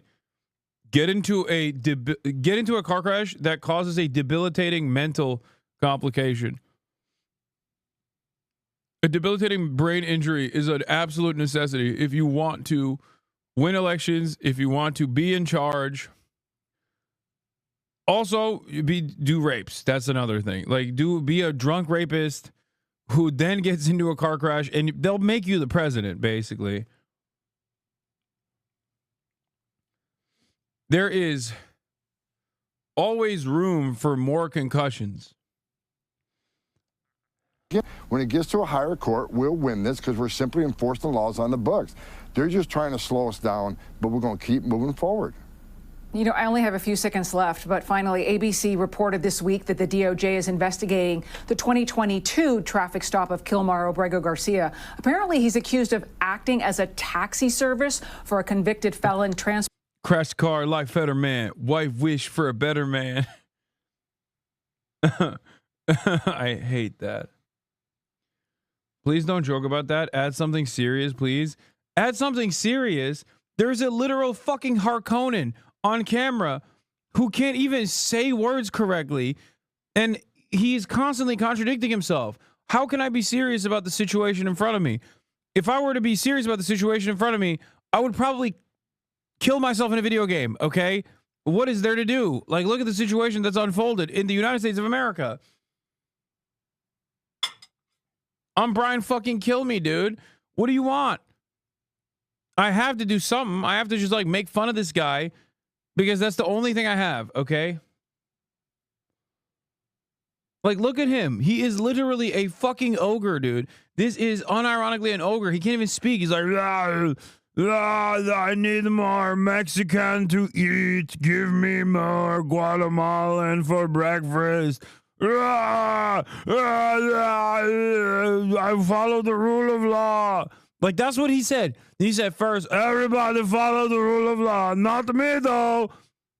What am I supposed to do? What am I supposed to do? Look at the situation. What am I supposed to say here? Oh, wow. I can't believe it.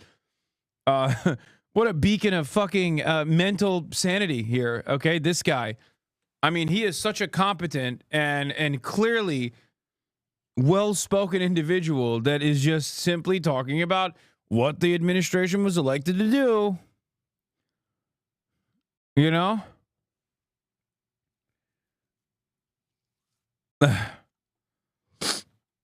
Fetterman wants to run for president? Hell yeah. Being illegal migrants across the United States. Are you familiar with that report, and what are the next steps for the administration in this case? Well, look, it's being totally investigated by HSI and FBI, but when you talk about trafficking, who is he trafficking, right? We need to see, is he trafficking just illegal labor? Or is he trafficking people that are being forced labor? Is he trafficking women and children who are being sex slavery? I mean, is he trafficking on known suspected terrorists? We don't know. That's why we're going to investigate this. We know he's involved. We got to find out exactly what organization he was involved with. We know he's associated with the TDA, but when it comes to trafficking, they can traffic anybody from some illegal alien looking for a better life to an unknown terrorist that's come to this country to do his harm. That's why this needs to be investigated right to the fullest extent. Tom Homan, we appreciate so much you being with us on this Saturday morning. Thank you. Good to see you. I'm Steve Doocy. I'm Brian Kilmeade. And I'm Ainsley Earhart. And click here to subscribe to the Fox News YouTube page to catch our hottest interviews and most compelling analysis. The mayor of Newark, New Jersey, was arrested outside a newly opened immigration detention facility in his city today.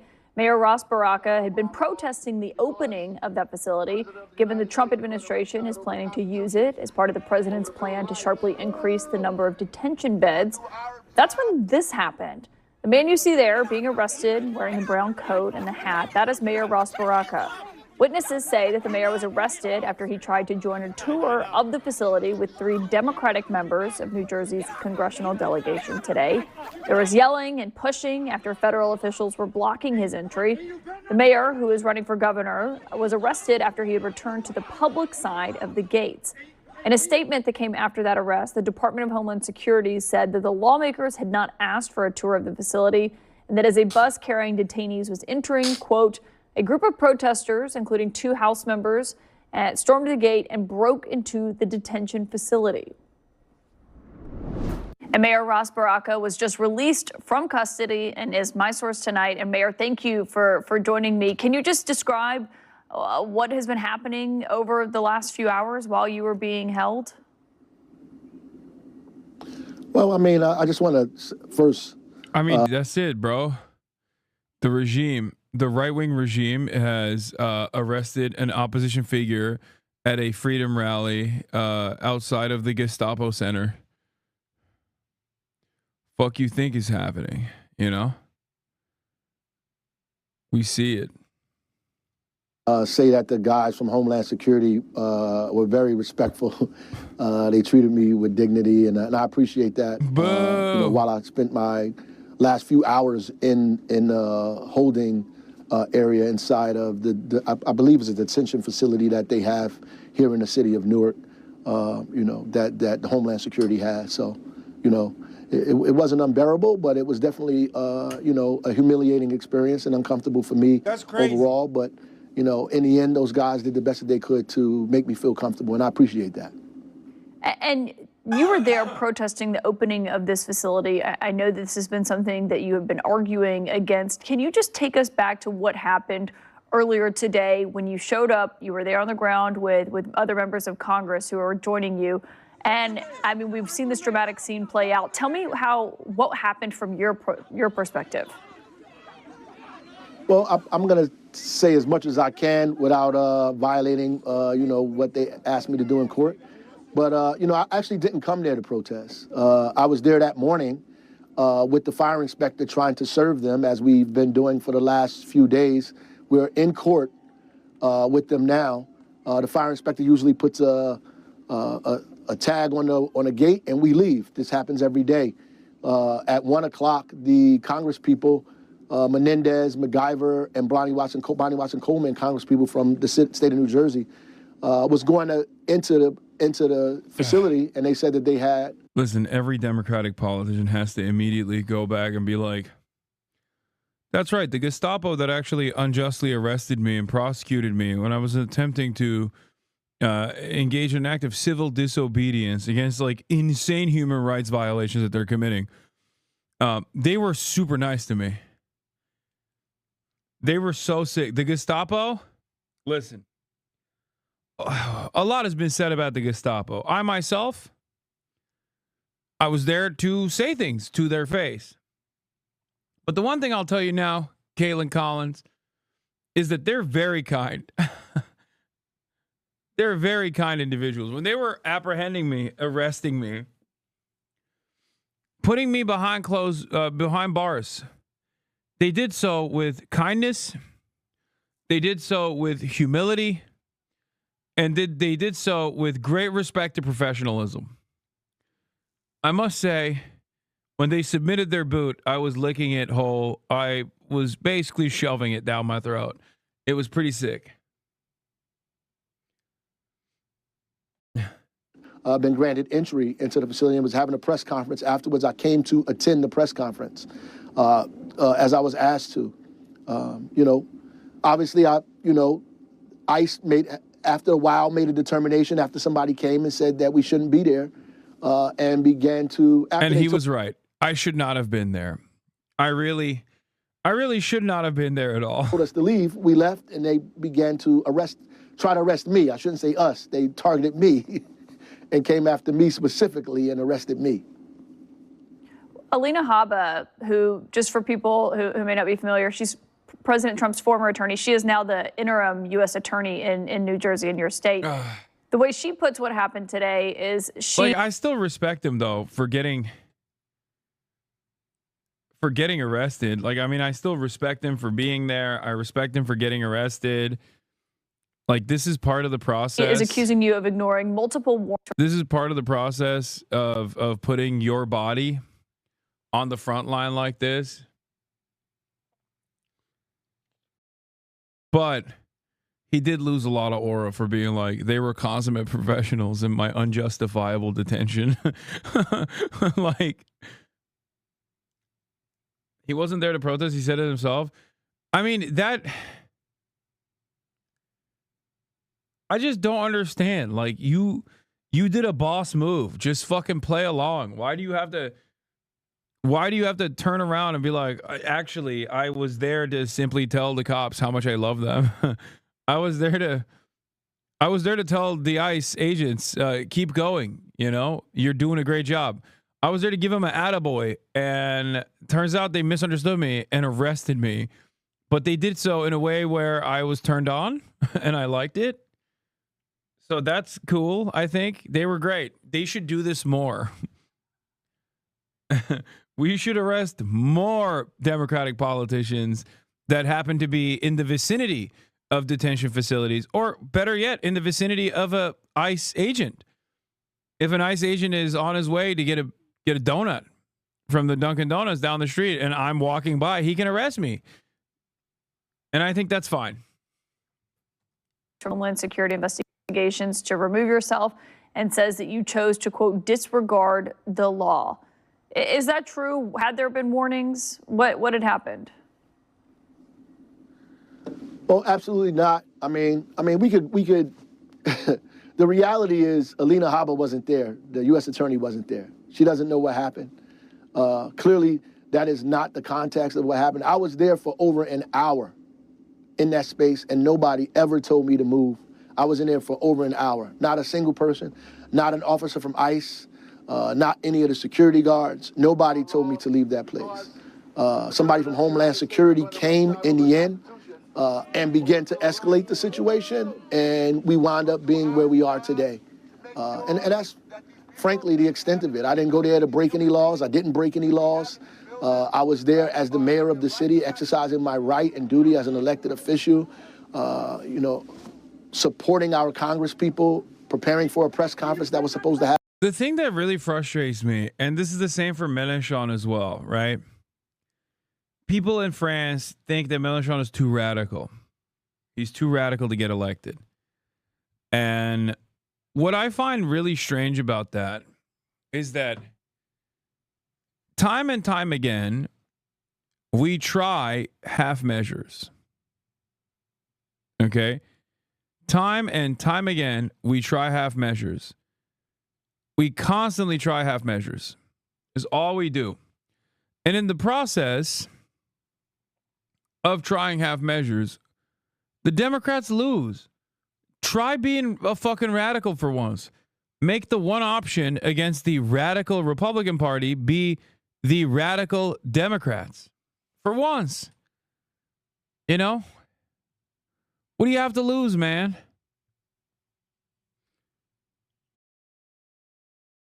Ross Baraka is the leftmost candidate for governor. I don't know why he's taking this stance. I think he's taking this stance because he wants to appeal to the moderates or something.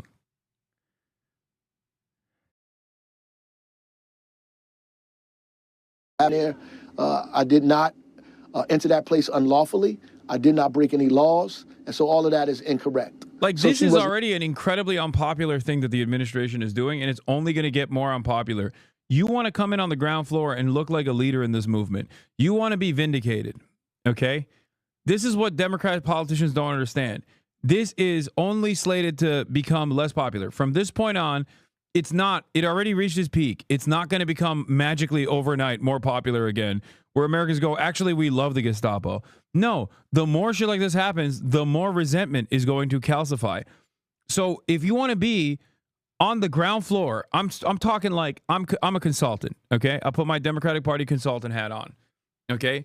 Ross Baraka, sir, you hired me to do consulting for you, so I'm telling you right now, okay? I know, even if you don't give a shit about the immigrants or whatever, even if you don't give a shit about anything, you have a gubernatorial race coming up. I promise you, you want to be a leader in this movement because New Jersey is unironically a surprisingly progressive state, okay?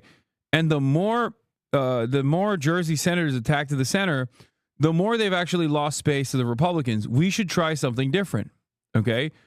Americans are not very happy about the immigration structure that exists, and there's a lot of resentment that's bubbling up.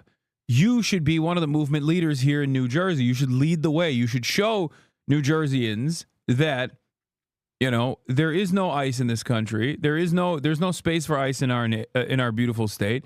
And there's no ICE in our beautiful nation state. So as someone who just got arrested, you should lead on that and not say like, oh, ICE was so wonderful to me and they're so amazing. You should not say any of those things. You should be like, yeah, look at what they're doing. America is becoming a tin pot dictatorship. This is not the America that I know. This is not the America that I love. Okay? That's what you should be saying. You should be positioning yourself against ICE. You should be positioning yourself against Trump.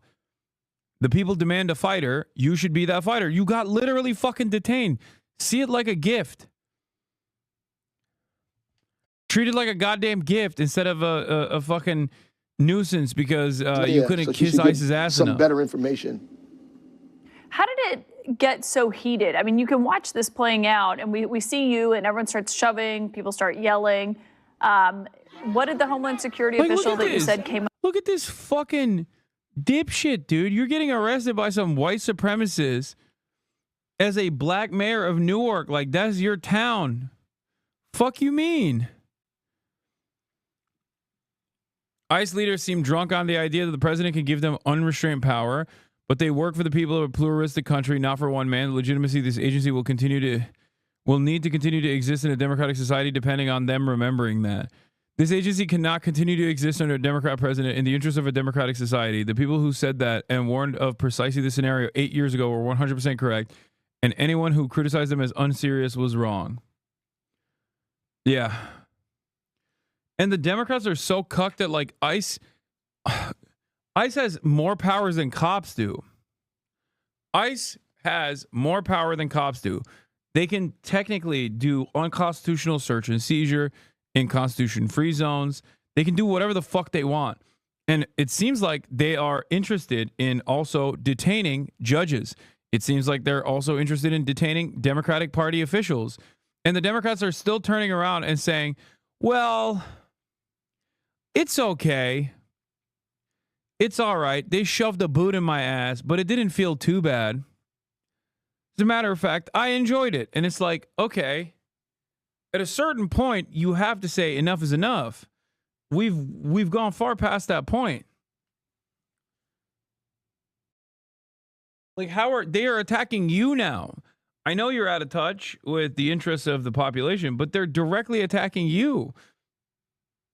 If you are going to, like, how can anyone believe that the Democrats are going to defend their interests when they can't even defend their own well-being?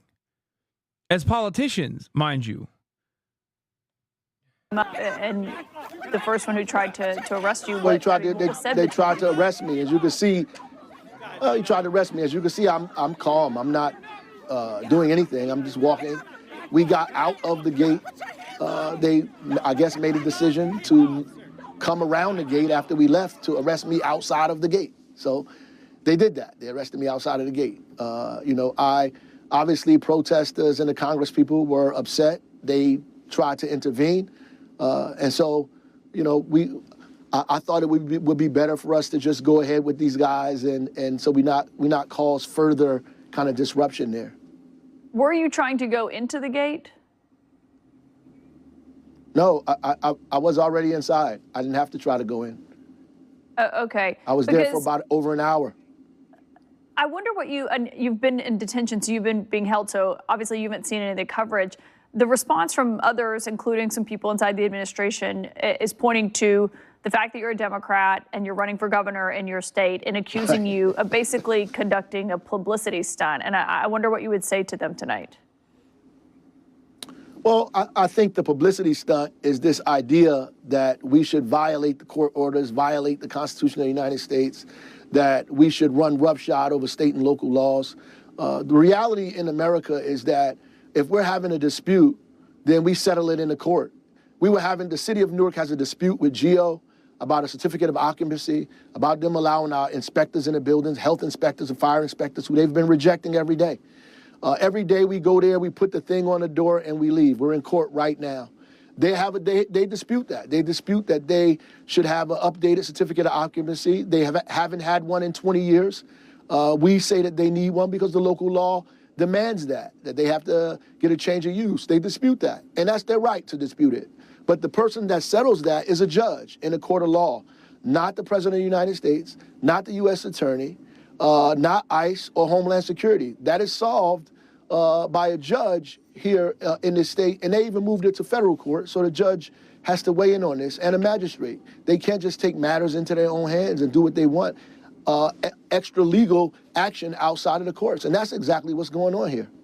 What's your understanding of what happens next year? Were there conditions to your release? What was discussed before you left today? Well, I mean, I obviously was charged with federal trespassing and, which is a Class C misdemeanor. But, going through this is just really humiliating and painful. But the reality is this is what democracy is, right? And so, we are in dispute here, and we just living in a time period now where if you are opposed to the ideas of people, you could be threatened with arrest or intimidation, and that's exactly what's happening. And that's not the America that we want to be in. That's not the America that people chose to move thousands of miles from around the world to. This is not this place, and they're turning it into an authoritarianist government. Do you have any regrets about how today happened? No, I don't have any regrets at all.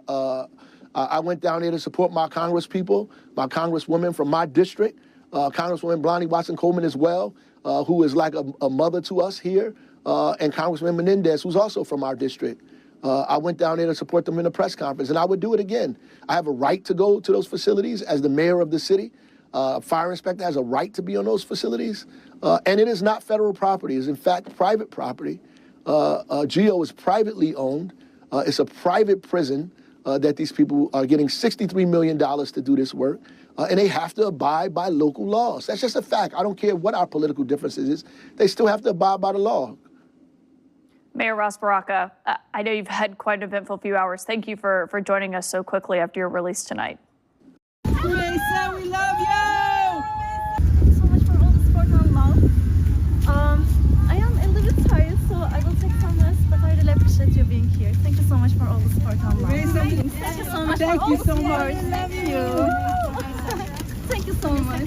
Safe travels home. Turning now to President Trump's trade war as U.S. and Chinese officials meet in Switzerland this weekend. President Trump suggesting he's open to lowering tariffs on China, but the White House remains cautious, downplaying expectations. ABC's Selena Wang is in Washington with the latest. Selena, good morning. Hey, good morning, Whit. And these are the first in-person. Art of the deal, baby. Art of the deal. Add insane tariffs for no reason and then cut them right before you finally actually come to the table. This is the way to do it, folks. This is the way to do it, baby. Person talks between the U.S. and China since the latest trade war began, and it's this first sign we're getting that there could be an end in sight to this standoff, with both countries feeling the economic pain. This morning, high-stakes trade talks underway between American and Chinese. Yeah, this was my favorite. I saw this tweet. I'm voting for Donald Trump for the economy and to own the libs. Well, there went my shoe business. I don't understand why the tariffs have to eliminate the de minimis exemption. Why does government punish small business in this country, knowing full well that Nike and all the big brands will be fine paying the taxes, but Steffi and I get wiped out? I'm sorry to hear about your business. I hope owning the libs made it worth it. Somehow the second sentence makes me doubt the sincerity of the first. Didn't you know what you were voting for? Yes. And didn't you vote the trans the kids? Like, it's over, man. It's over. What? These guys are so fucking stupid. It's not even a fell for it again award. Like, they don't understand it. Like, that guy probably is still going to vote Republican for the rest of his life. He'd vote for Trump a third term if he could. Maybe he will.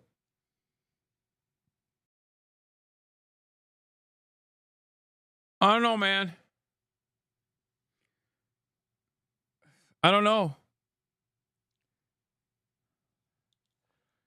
No humility. No self-reflection. None necessary, baby. Bro, Mossad has been saying Putin is about to deliver a speech for the last hour and a half. Okay.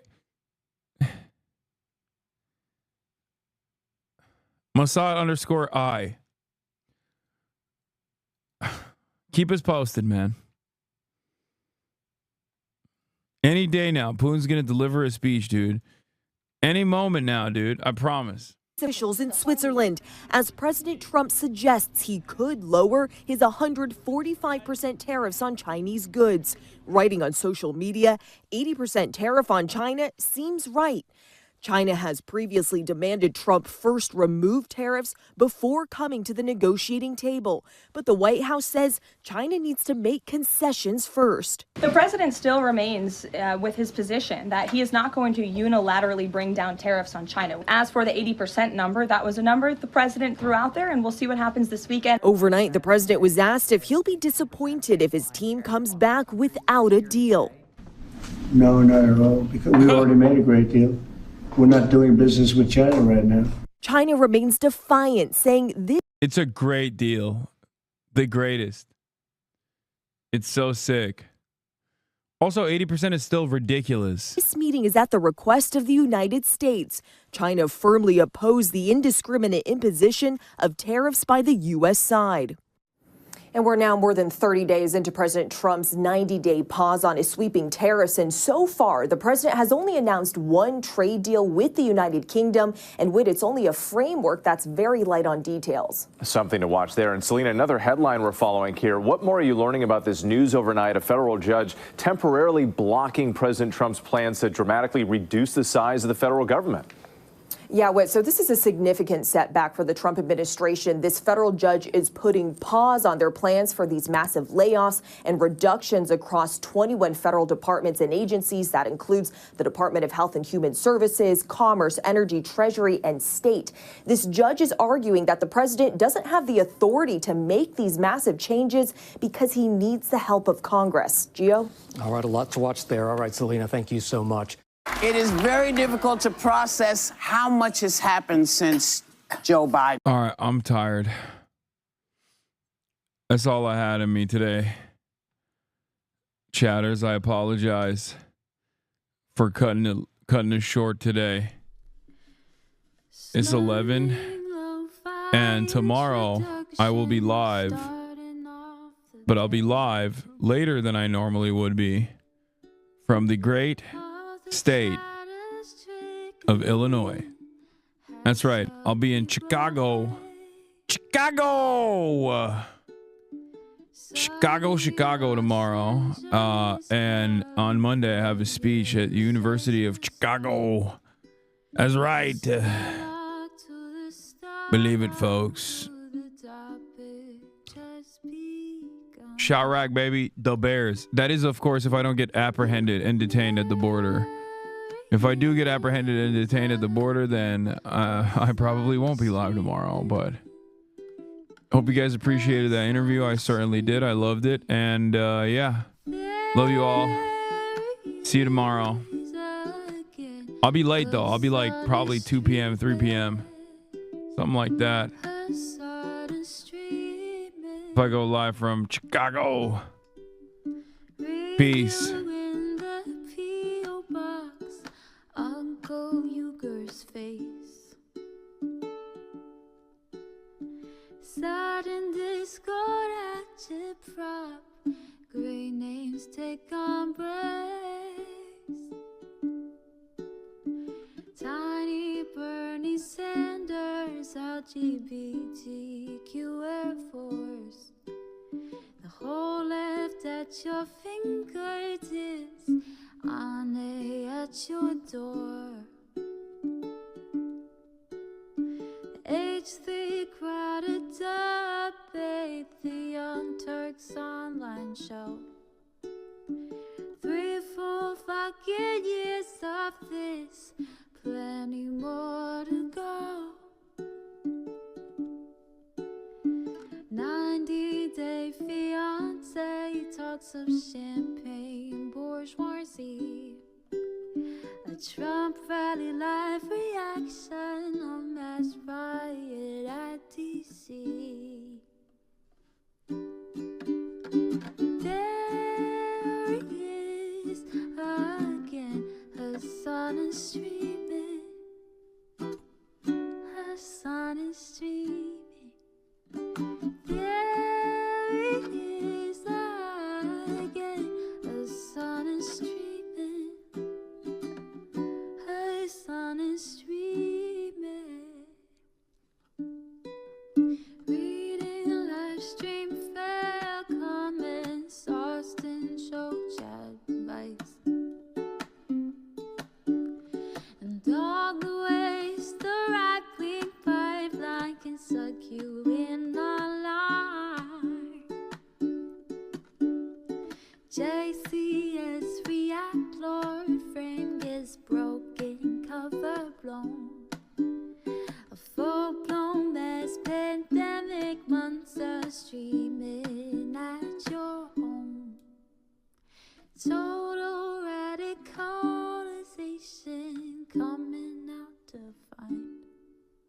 The system you were taught to trust in was broken the whole time. All these daily streams, whether big or whether small, have helped me and so many find